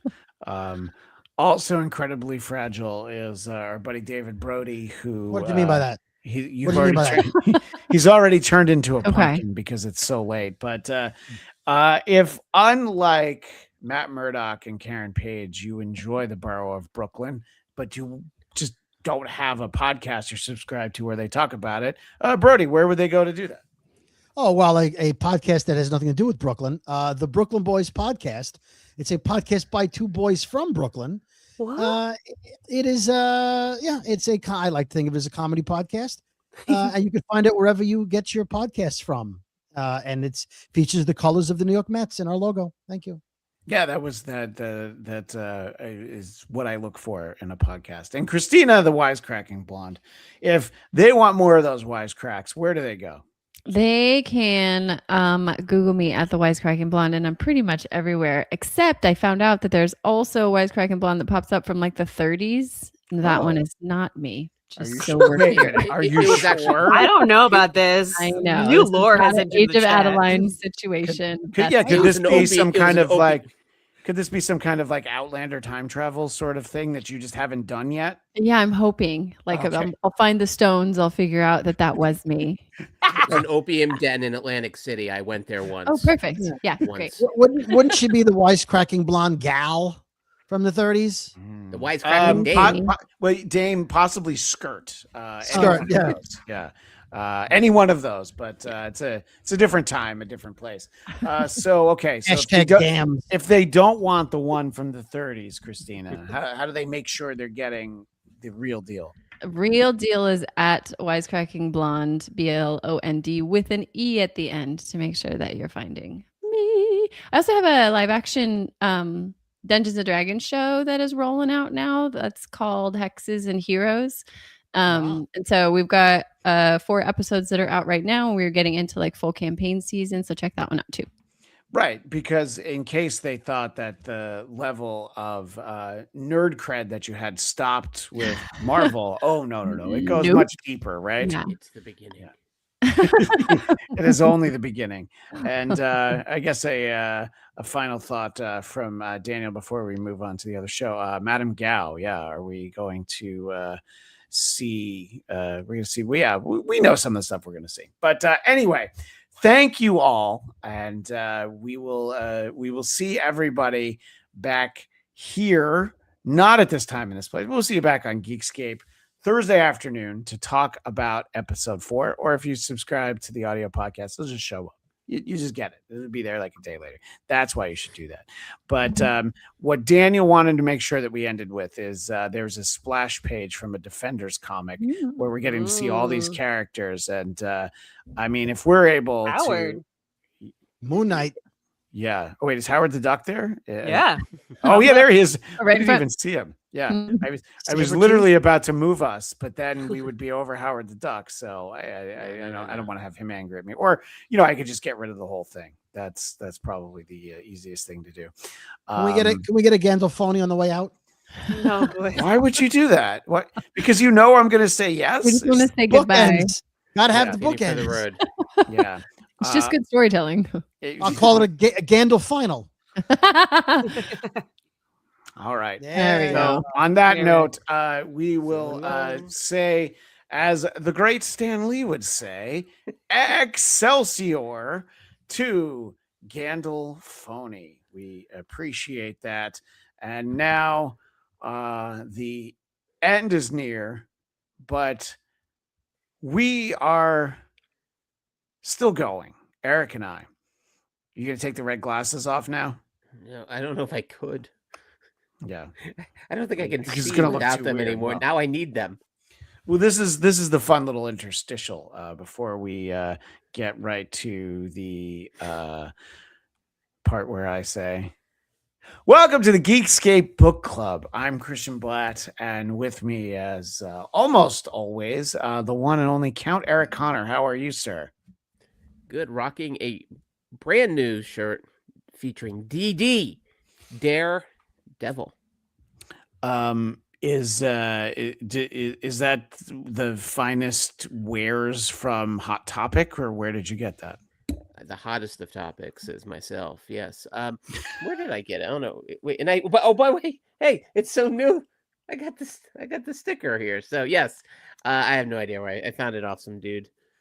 He didn't seem to mind. So yes, I that's have my Marvel fashion sense has gone up several 100% in our time together on this show.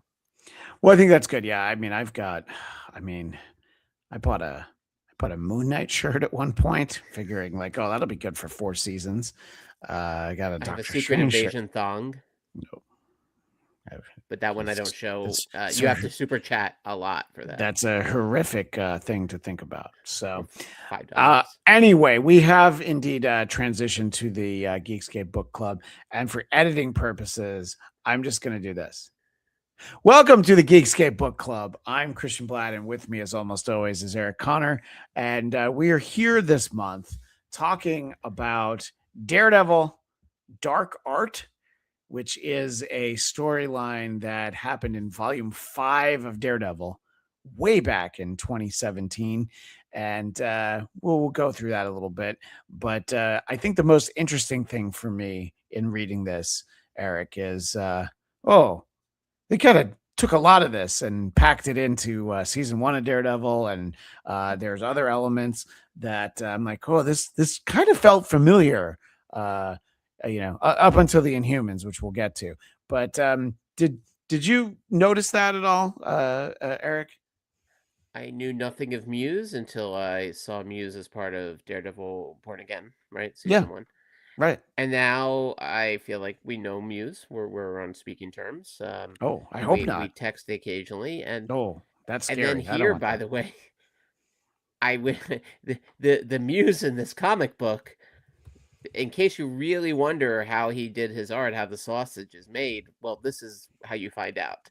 I feel like the Muse in the show, which I thought was pretty gnarly. I don't know, maybe Christian, I don't remember season 1 as well as you, but the one in the comics, man, that guy he can cook.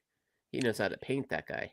Yeah, no, he does. And it's they managed to take this horrific concept and really run with it in a way that they didn't for the TV show. So these issues we're talking about, I believe the way that you say the writer's name is Charles Soule. So it's Soule. It could also be Charles Soule. My apologies that I don't know, but the artist is Ron Garney. And stylistically, he feels, to me, perfect for Daredevil because his style couldn't be any more reminiscent of John Romita Jr., who did sort of a little bit of the post Daredevil Born Again, the Frank Miller, David Mazzucchelli run, but where we get characters like Typhoid Mary, and it was written by Ann Nocenti at that point. So it felt very familiar. And some of it is a little bit more, I don't know, artsy and abstract, but it's called dark art. So I guess we should expect it to kind of have that. But what did you think of just the visual presentation of these stories, which again, the muse of it is just horrific. Yeah. I think this, I don't even know how many books we've done on the Geekscape Book Club over these. It's a lot. This is one of my favorite ones in terms of the drawing, in terms of the art. And I think what you really hit quite smartly, I'm very proud of you, Christian, was that idea that this reflects Muse, right? Like the idea of like some of it is heightened kind of artistic style, but I think it really makes sense for this story. And in fact, I started looking at the following issue after this limited run, and the style there is a little bit different. And I think it makes sense because here Muse is such a unique character, and even bringing in the Inhumans, he's a monster, and the way it's done, I mean, they're so good at the subjectivity of what it means to be Daredevil.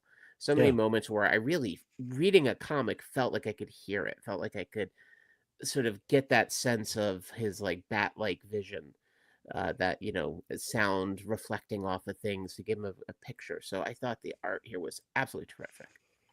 Yeah, and I think that it really it makes a difference. We've talked about this a few times, that there have been stories that have been very well written that we've talked about on this show, but the art leaves so much to be desired. And I don't want to be critical, but sometimes I have to be. I'm determined to be critical, and it's really it's just a bummer, that you're like, oh, if you can think of like 5 artists that they should have called, but probably couldn't afford if we're being entirely honest, but I really thought that we got just some really amazing visuals in this series, this arc, and down to the art itself. And I think Muse is, again, it's a comic book. You're able to kind of do a little bit more with it, but I really felt like he's so much better defined, or I don't know. It's almost like his motivation, just all of it seems kind of better defined and, I don't know, believable, but it's like more depraved and, just so much more than what we get in, in the TV show, because we did not get to spend that much time with Muse on the show. And Daniel Drew's agreeing with us that the art is so good. Yeah, and there's a lot that we're sort of going through here. But what did you think of Muse just in these issues? And you can compare him to the TV show if you like, but it's not necessary. Well, the actual artist part, weirdly enough, got some love in this. I thought like, he's crazy. Yeah, he's violent. He's a sociopath. He's a psychopath. He's all the paths. But Yes, really all the here, paths. like that notion. Remember we even said like it's not finished yet. And also like, he has like what, like 100 bodies of people Yeah. that aren't dead, all hanging from his ceiling. So this guy he actually has like a much larger tableau he wants to work off, right? A much Yeah. bigger slate, a bigger canvas, I mean to say. And I think like that's the thing in the show. You're right, they don't spend much time with him alone. Like we don't get time behind the mask, so to speak. But here, just that, like, he's not just crazy. Like, he actually has a goal, and he's first and foremost a tortured artist, and he keeps like talking to his victims like, you don't realize, like, you're going to become part of something amazing. And I know it's terrible that you have to suffer through, but you're going to be part of something bigger than yourself. And so he really believes his own SH blank T. Like, again, this image here for our radio listeners who can't see this one image of just all the bodies hanging above him. Yeah, is the one that and I don't know actually if really you stopped also me. pulled this, but this is a screenshot that I took.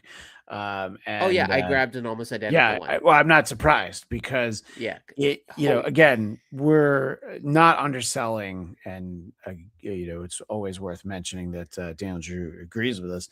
The art is tremendous in this, but this one single page, it's so impactful. And I mean, the fact that that's a bucket there, that our eyes might think that it's something from Dutch Boy or True Value Hardware, that it's a bucket of paint, but no, there's a bucket of blood that is used as paint. Yeah. So no, I think that to me, this really says what this it really prepared me for. It really sums it up. That, and I showed this a moment ago, where he's holding a heart, and he's like, "If I don't, who will?" This Muse is very hard to take, I guess, is what I'm trying to say. Not that he was cuddly on the TV show, by the way. Season 2, I think they might have given us a little bit more than they did season 1. I think season 1, again, this was Daredevil, the TV shows, moved to Disney Plus. They're trying to, it's still an R-rated show, I suppose, but it's not as hard an R as it was all newer, and I definitely agree with that. They were still kind of feeling the way out, and I agree with what Daniel's saying. It would have been amazing to see the actor who they cast as Muse do some of the scenes from the comics. Him interacting with so many of the bodies would have been extra disturbing, and maybe Disney wasn't quite ready to go full Muse last season. It's basically 7. I mean, this series, like, it feels like it has that kind of darkness. And I mean, if they ever did a hard R Daredevil movie, they have it here. I mean, they've already used them, so I don't see it happening. But this thing is like custom built for a movie. Yeah, no, I definitely agree with that. Yeah.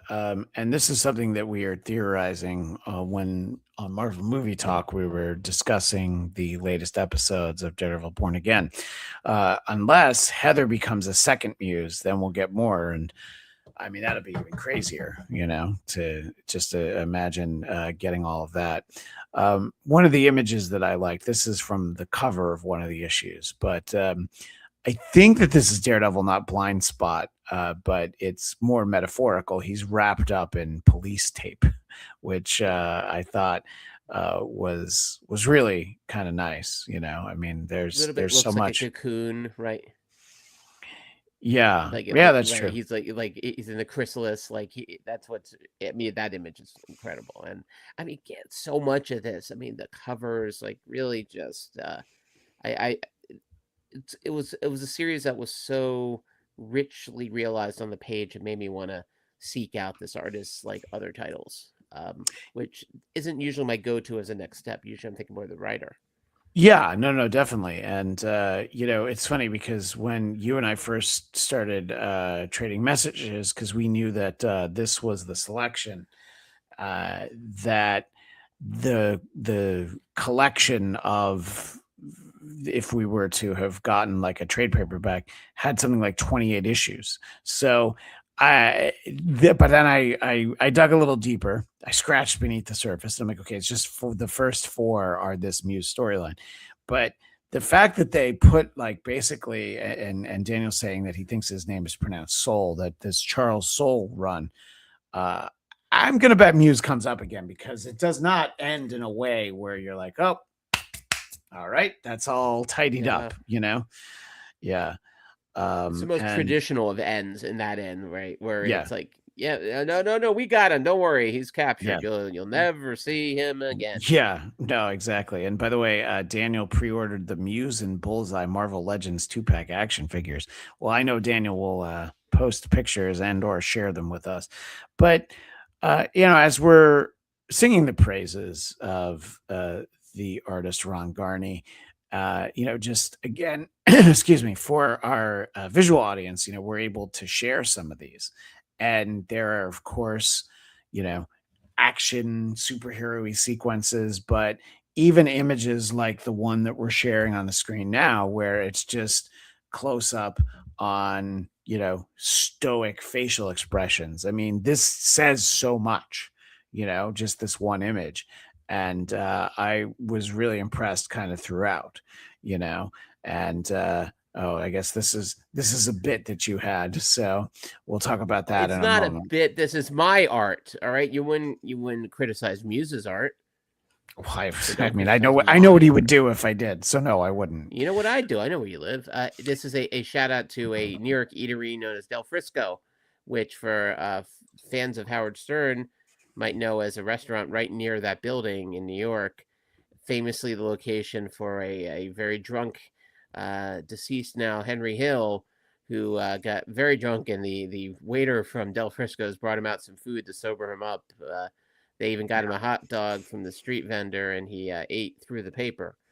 This was not Henry Hill's greatest moment. Not his worst moment. He had worse than that, but we'll leave that for another episode. Yeah, there's a different show where we'll talk about that.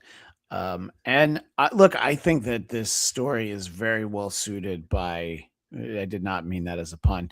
Daredevil's wearing the black suit, which again Yeah. ties into what he's doing here. So it's like, okay, clearly, they're focused kind of on this era, And look, there's a whole like backstory of like, there's years of Daredevil that I haven't read. I mean, we did some issues with Echo. That might have even been a couple of years ago now. But so how he ends up being like an assistant district attorney, he's estranged from Foggy. Hey, at least Foggy's still alive. You know what I mean? I was glad to see Foggy, even if they're not getting along. But seeing him out as Daredevil, but wearing the black suit, I'm like, yeah, this is pretty cool. Like, Daredevil, just because he's blind doesn't mean everybody else is. So he might want to try to blend in with the shadows, right, Eric? It seems like a smarter move if you're going covert to, I don't know, not wear red. Just my own experience of living in the shadows, for they belong to me. As you But do, yeah. yet the red highlights, fantastic. They pop. Yeah. And this here is him looking at one of Muse's murals that takes up like an entire wall. And the use of black and red in this is fantastic. I kind of wish I had it on paper, but my cracked iPad screen was pretty good. Yeah, I mean, it's almost as good, and it made it easier for you to send it to me. And the caption, Matt's narration, he's saying that everyone's blood smells different: body chemistry, diet, background, all sorts of factors. I'm not an expert. I probably couldn't identify any one person by the scent of their blood, but I'm good enough to tell one from the other. And not surprisingly, this isn't something I've seen Matt talk about before, but just the idea that everybody's blood smells differently. I'm like, I don't even know if that's true, but it's such a fascinating concept. And Daredevil's not going to lie to me, right? Or is Both he? our bloods probably smell heavily of AMC's half-off popcorn. That's my guess. Yeah, right. Oh, that's true. Yeah, and mine actually smells like Costco hot dogs. So that's just who I am. Let's talk a little bit about blinds. Wait, is he Blindside or Blind Spot? It's Blind Spot, Blind right? Spot, yeah. Yeah, Blindside's the movie with Sandra Bullock, and I think we don't talk about it anymore because of the real life subject of that. I was not familiar with this character, but I was interested to watch him, watch him work, right up until it got into a point where you're like, oh no, this guy's going to get himself into some real trouble, isn't he? And maybe don't lead with a word that you don't want to become. That's my own personal superhero, status. Is I like the word "dead" as the first thing, like Deadpool. Yeah, I don't well, know. yeah, that's Tempting true. Fate. Yeah, Blind. I know. Spoiler. Doesn't go great for those eyes. Yeah, no, and I mean we will certainly get to that at some point. I'm sure that we will, we'll get to that part of it. But I, just sort of the way his abilities work and kind of really getting to know this character, I found it to be very interesting. So I like the dynamic there. You know. And sometimes it's hard to know. It's like it seems like he doesn't know that Matt's Daredevil, but he kind of talks. I was so confused. I was hoping you would tell me, Christian. Yeah, well, that's what I was. Again, Daniel, you're staying up late with us. Does this guy know that he's Daredevil? Because I at first it seemed like he didn't, but then it's like, what does he figure it out off panel? So we don't actually get to see it. I almost got the sense when they talk to each other as humans, they use human names. It's like Christian and I, when we talk here, we use our actual names. But then when we see each other at night under the cover of darkness at AMC, code words. Yeah. Even though we both know who the other one is, but we keep it professional. Yeah, no, definitely. And again, you grabbed the same image that I had. Some of this stuff was so impactful. You referenced it in passing, but let's talk about the Inhumans. And when we're doing this show, there's a lot of times where I appreciate the shared storytelling of the Marvel Universe. So these stories happening within the Marvel Universe, even when they feel self-contained. And look, even though there is an MCU, they're very limited in terms of like getting to see characters. So I love when we get characters and storylines from other books that impact this. Interestingly, the Terrigen Mist, that sort of people are breathing in and becoming Inhumans, was something that they dealt with on Agents of S.H.I.E.L.D., and a show that I believe is not canon. And I know Ivan Soto's not watching because I mentioned Agents of S.H.I.E.L.D. and he didn't jump in and talk about how glad he is that I mentioned it. But hopefully he watches the archive. And I found it to be interesting because it's like dealing with, the queen of the Inhumans, Medusa, one of the most identifiable characters there. And I don't know. I found it to be fun that it was included in there because it's certainly not where I'm like, oh, we're going to read this Daredevil arc that is the introduction of Muse. Oh, I'm sure we're going to get the Inhumans in there. You know what I mean? It's very unexpected. And I admittedly know very little about the Inhumans. Didn't watch the show. Didn't really read the comic. You would know even less if you had watched the show. Okay, Interestingly enough, yeah. It would actually take away from knowledge I already have. You would forget. Well, and I think they did it in a way that wasn't too cheeky. Like sometimes when the maybe a little bit not so much modern comics, but I know the comics we grew up on, it was a little bit more like the spin-off thing. Like Yeah. Johnny Loves Chachi is a spin-off of Happy Days, and maybe his cousin Fonz might just show up to say hello. That's how it felt sometimes in the 80s when a character would pop in. And Spider-Man, what are you doing here in Washington, D.C.? And here it just happens. And they don't give us a real on-ramp, which was kind of cool. I mean, for me, not really knowing much at all, it was fine. Like I know, of course, in this larger Marvel universe of comics, like there's characters that are mutants, Inhumans, aliens, etc.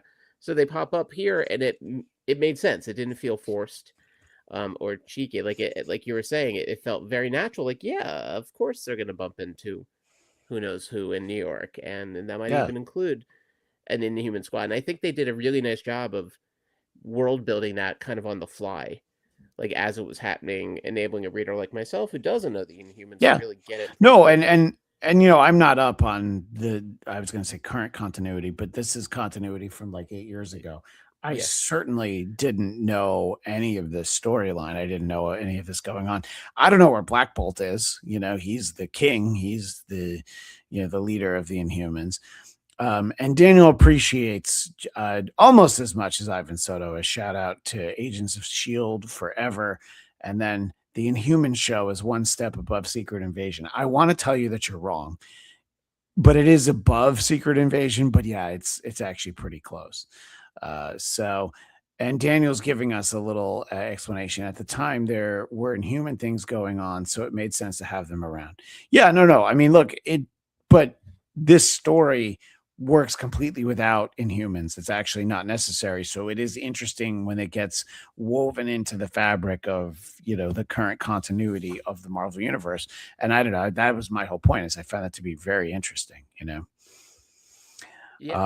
Go ahead. Sorry, go ahead. No, please. Well, and also too, that notion of he like messed with them, and I found it kind of interesting. Like, well, what is the Inhuman part, and what Muse did to them? And I enjoyed that I didn't know.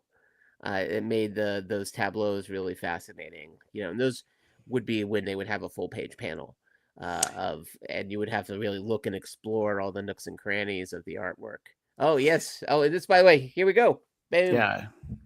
So Eric is demonstrating that he has a black shirt with the DD on it, just like Daredevil does in this image that we're sharing from this dark art storyline.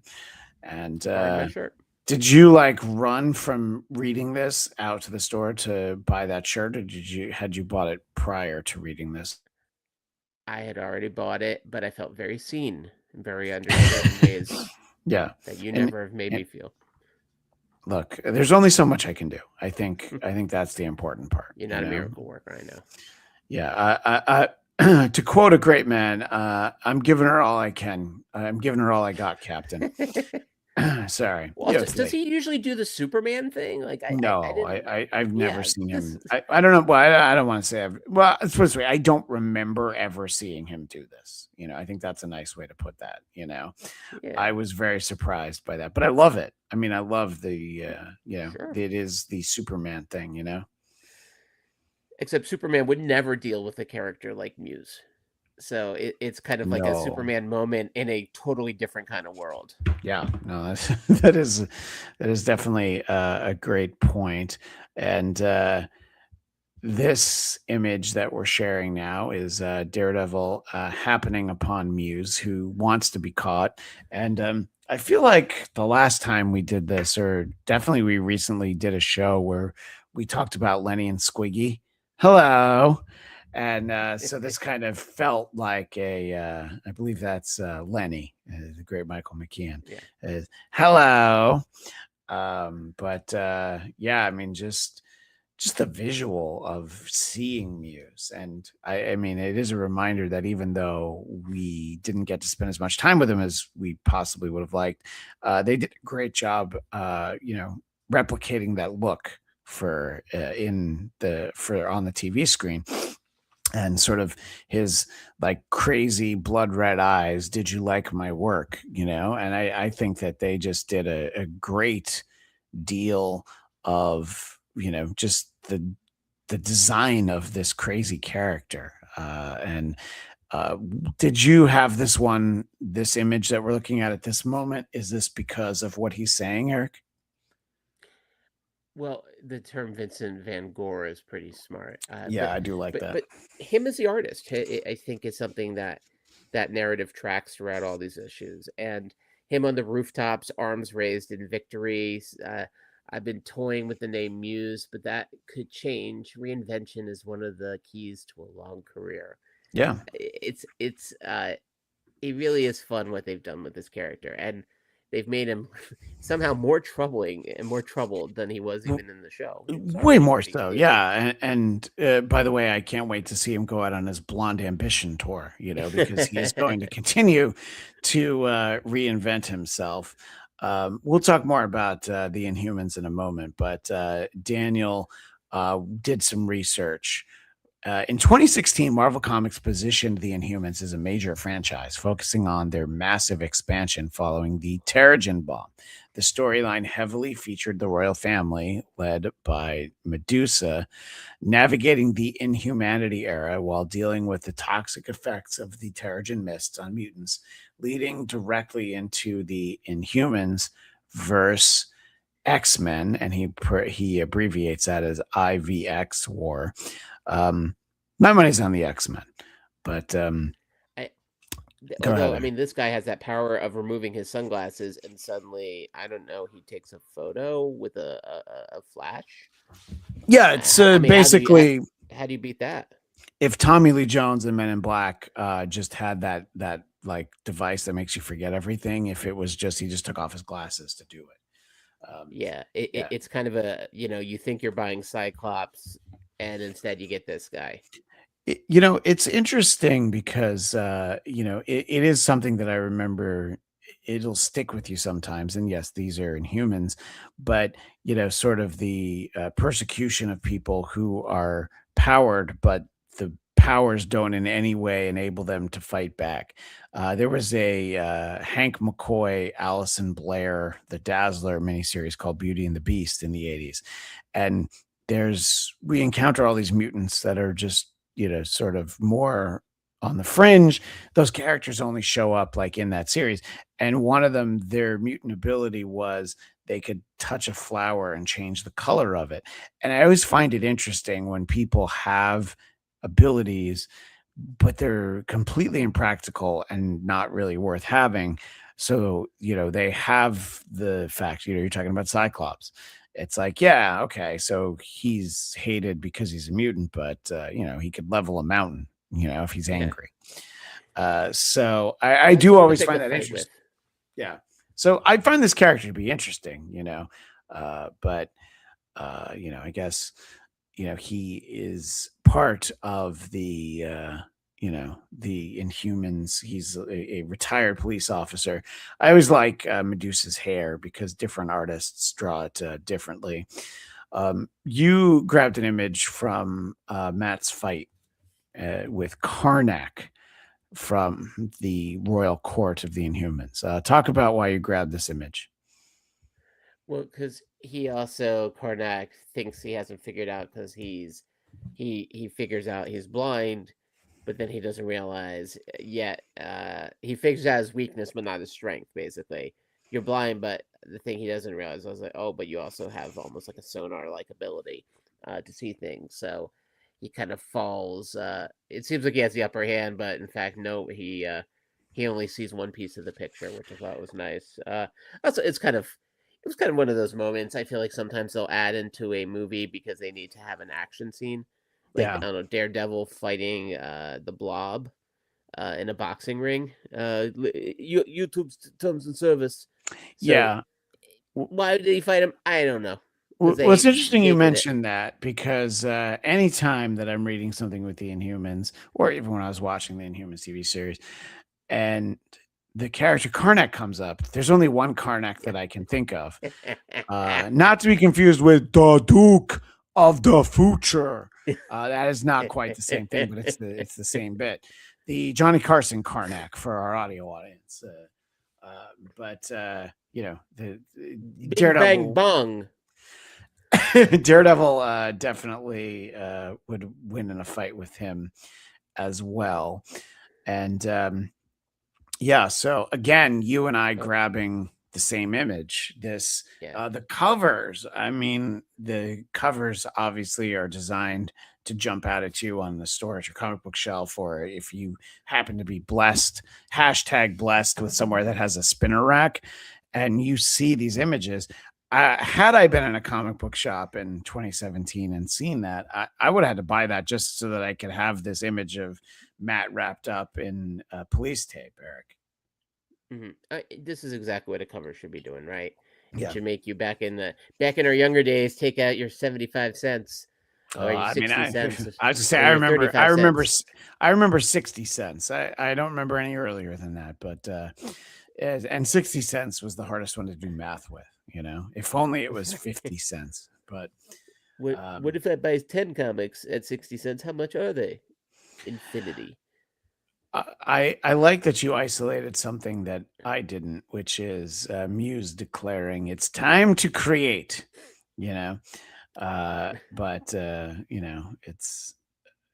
Were you giving him a John Lovitz spin? Hello, no, wait, that's kind of acting. He's creating genius. Yeah, and, this part here of sometimes I feel like police officers in these comics, like, they would be a little better at their job than this. I understand he's gifted, he's somewhat superhuman, but this moment here, I just kind of guffawed at that he's using this guy as a human shield sideways. I'm sideways, and they're all shooting at him, and it like, have these guys gone to school even for a day? It feels like there's so many horrible things. Meanwhile, they're shooting. There's some poor sap right next to him that is in the line of fire. So it's no wonder like Muse isn't really scared of the police. Why even in our previous discussion about the TV show, like, yeah, the police don't seem great at their gigs here. Yeah. No, absolutely. One of the things that this story took the time to do, which I found fascinating, I've never seen any depiction of Daredevil where he can just kind of center himself and just focus his senses while he's looking for something specific. And I mean, I found the idea fascinating, and at least they made it so that it took a lot out of him. I mean, he gives himself a bloody nose. But what did you think about this? You selected this image, so I wanted to make sure to share this. Like, how do you, in one large panel or splash page or whatever, like, how do you get across Daredevil's unique abilities? And this is it. The sort of circles, having him close up of his face, extreme close up of his face, the bloody nose, but that sense of him trying to listen in a city filled with noise. There's a couple images from these later issues. I was just like, oh my God, they just nailed what made Daredevil such a great character, what his powers are, how they're unique, and how, in essence, like how they were able to capture in a way that like the TV show did. The TV show does on a regular basis, but they have sound design and they have cinematography. They have all sorts of tools and tricks to do it. This is just a very well designed layout. This is really smart inking. This is just all the comic books tools used at their best. Yeah, and we're getting sort of the advantage of seeing them digitally presented, so you can get the color exactly the way you like it, whereas you're sort of limited. Even in 2017, you're still limited when you're physically printing it. But I love this image where he's obviously ready to fight, and Matt is saying, get away from him or I will snap every bone in your body. Yeah, Matt's not messing around. He's here. He's not here to play, right, Eric? he's been in this season 2 of Born Again. He's been breaking a fair amount of limbs, more so than the previous seasons. It feels like so. Yeah. Yeah, Daredevil is not afraid. You know, he might not kill you, but he's going to make you hurt a lot. Yeah, He he's gonna he's break something. Yeah. on this moment. I mean, yes, the guy's name's Blind. Yes, we should have seen it coming. Yes, his mentor is blind.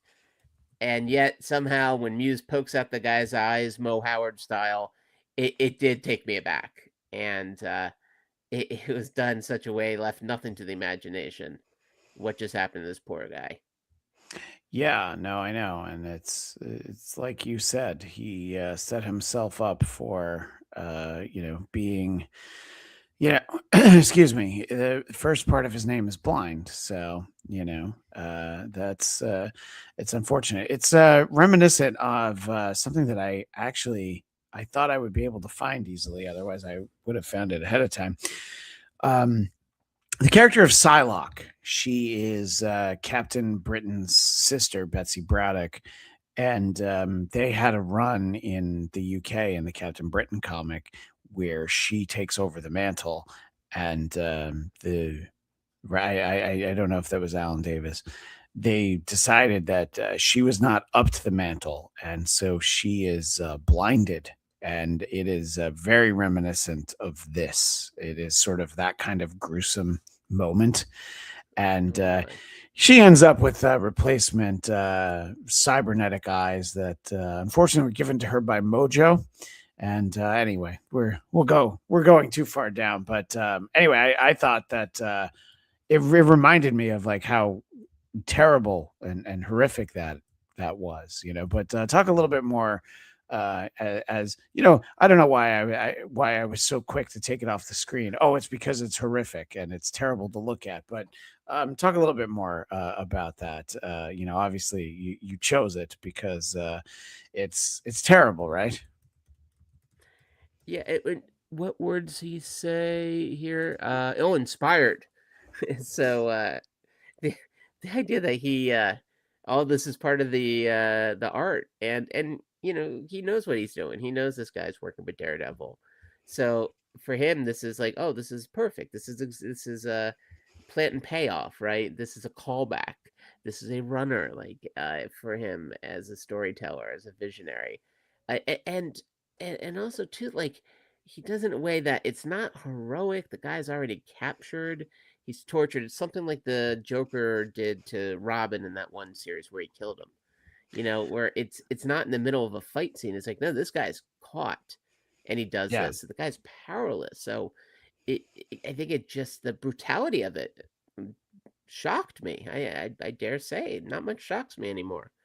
I've been rooting for the New York Giants for too many years. I'm dull to all pain, but yet here I felt this, and they set up this guy as a pretty brave dude who, he was trying to listen to his mentor. He was trying to be safe, but he had a chance to go get him, and he made sure everyone was taken care of first, and then did his job, and so did everything as basically by the book as he could, and he still suffered for the choice he made.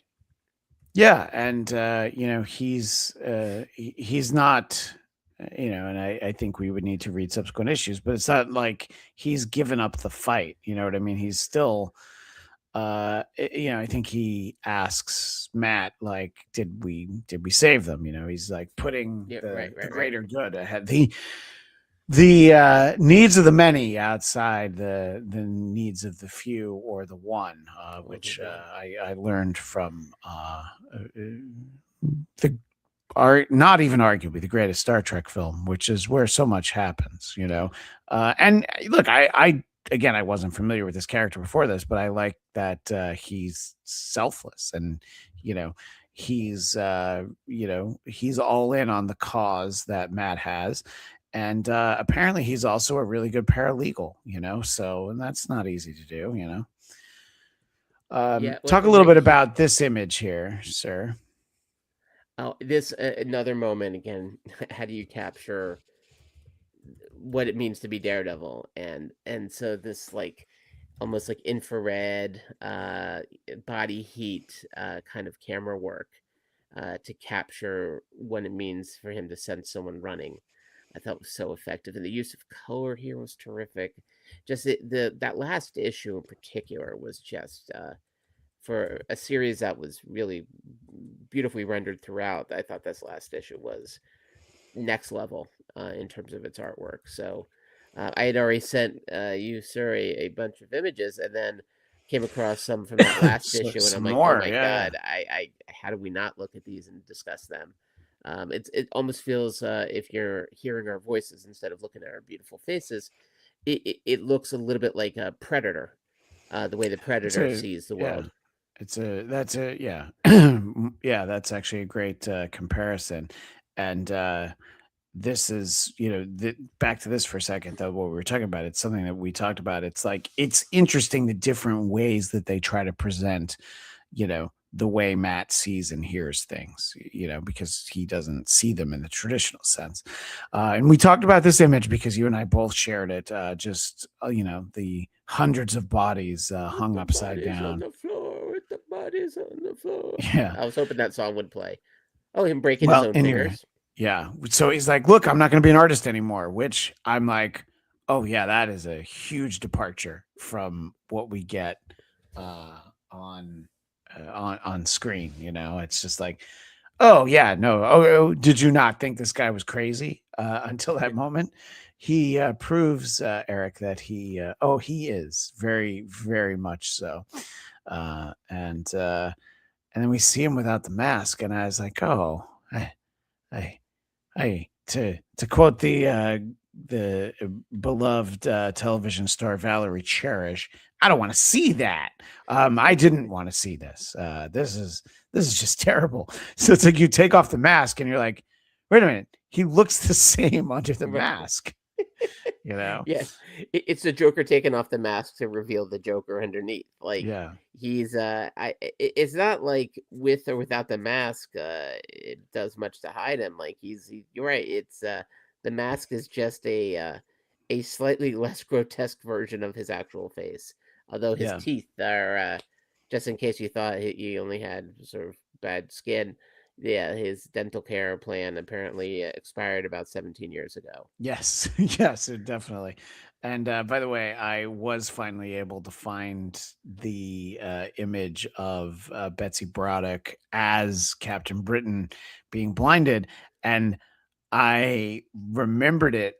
It was so impactful when I saw it. I'm like, oh, it's actually not facing forward. We're seeing the back of her head, and it is revealed that she's blinded. So this goes so much further than that. I was definitely not accurate the way I remembered. A character named Slaymaster does this, and I mean, it's I mean, it looks like it doesn't feel great. So anyway, I just wanted to tidy that up. So Eric, this was fascinating. I really love the combination of this creative team, and there are, I guess, 24 more stories that we could read. And we do say this often, but I don't know. I feel like I want to see more of this, and maybe I'll go select, because there's like another multi-issue arc that starts right after this. So I think I want to find out if and when Muse reappears, this is actually a great observation from our buddy Daniel Drew. The comic book Muse Unmasked actually looks like what Marvel Studios based the look of MCU Gore, Gorr, which is Christian Bale in Thor Ragnarok, was designed instead of Gore's fantastic comic book. That is an interesting point. And Daniel has read the omnibus. He's read the 28 issues. And he does say Blind Spot has some not great things happen to him later on too, before things turn around. Oh boy, I don't know. It's worse than what we already saw. Yeah, I know. I mean, he literally had his eyes poked out. It's just one of those days. I guess it's about the he said, she said, I guess is what we're getting in there. His contacts just came in that night. Yeah. It's a real gift of the magi between Blind Spot and Muse. So yeah, look, I'm very interested in seeing more of this character since we won't on the screen. So I would like to find the next arc and somewhere find a way to slot that in there. But that is not what we will be covering in our next installment of the Geekscape Book Club. Now, technically, we are recording this in April, but this was our March selection, and timed to kind of coincide with the upcoming Punisher special presentation. The Punisher Born was by Garth Ennis, was a series that came highly recommended. I don't know that much about it. It'll be no pun intended, Daredevil and unfortunately Blind Spot, sight unseen. I'm interested. I am always fascinated by Frank Castle, and getting to spend some time with him. I think we're overdue. I don't think we've had a book that even features the Punisher yet in the few years we've been doing the show, Eric. Yeah, I'm curious. In fact, I recently unearthed a bunch of my old comics, so I'm like, did I ever buy a Punisher comic book? Oh, I'm not sure if I did, and so this might be the very first Punisher I ever read. interesting. I've seen the movies. I got the mini series and then the monthly series. And the Punisher War Journal. Yeah, I was all in on the Punisher. So you were probably better adjusted with a happier day-to-day upbringing. Delaware is a little more mild than New York, a little more low key. Yeah, no, that's true. The mean streets of Greenwood Lake, New York, is what everybody always talks about. Rob Reiner directed a film there with Morgan Freeman, Belle Isle, something about the magic of Belle Isle. Belle Isle. I was one of the people who saw it. It's a terrible movie, but it really showcases the town I grew up in. So there you go. Looked like a lovely town. Eric, this is always fun to talk about, especially when we enjoy the book so much, and it ties directly into the fun times we're having with Matt Murdock and, of course, Wilson Fisk over on Daredevil Born Again, which we cover weekly over on Marvel Movie Talk, except for the most recent installment where they gave us 2 episodes. So we're still doing a weekly show, but it was a little double your pleasure, double your fun. So we've got a few more episodes of that before we get the Punisher special presentation and then Spider-Man Noir. And of course, we're going to get Spider-Man Brand New Day. So we've got so much coming up here on the book club. I can't wait to do all of it. But as I was saying, next month or later in April, we will have the Punisher Born. But until we do that, Eric, where can people find you and keep in touch with you? Well, you can go find me wherever you want on Instagram or X if you just go to Count Eric Connor, ERICCONNER. And over in Geekscape, I did a breakdown of the first 3 seasons of the OG Daredevil show. It's about 15 minutes. Listen, it's like half an episode of 3 Broke Girls. You can watch me instead go through a whole bunch of episodes and even feature a shout out to the great Iron Sheik. So check out that on the Geekscape YouTube network. I was talking about something being low key, as in a space between there, and our buddy Daniel Drew says a little more low key sauce, which is always tricky for me to show on camera, but when I don't have my green screen, I can actually show it off. It's just I have to get it just right. At this point, I can't open this. There's no consuming this where it won't. I believe I would get dysentery, which is really surprising. But Eric, Marvel Movie Talk is a great place for people to find us week in, week out. And of course, here monthly on the Geekscape Book Club. And we look forward to people continuing to join us. Thank you. And you can find me over on the Blattcast, BLADTCAST. That is where you'll find a variety of different shows that different topics is really what I'm trying to say. And when we started this, I meant to change the logo in the upper right-hand corner. So at least I'm doing it now as we sign off. It'll make for a good It'll make for a good thumbnail, but in any event, so you can find that over there. You can find me on social media, Christian DMZ, and the show that I co-host with my friend Eric Zane, Tuesdays at 10 a.m. Pacific, 1 p.m. Eastern, over on the Who Are These Podcasts YouTube channel. The show is called Who Are These Broadcasters? So you'll be able to find that also as an audio podcast. That is all the time we have for this month, or at least for this installment. You'll see us again later in April. And what we always like to say is, as long as they keep writing them, we will keep reading them.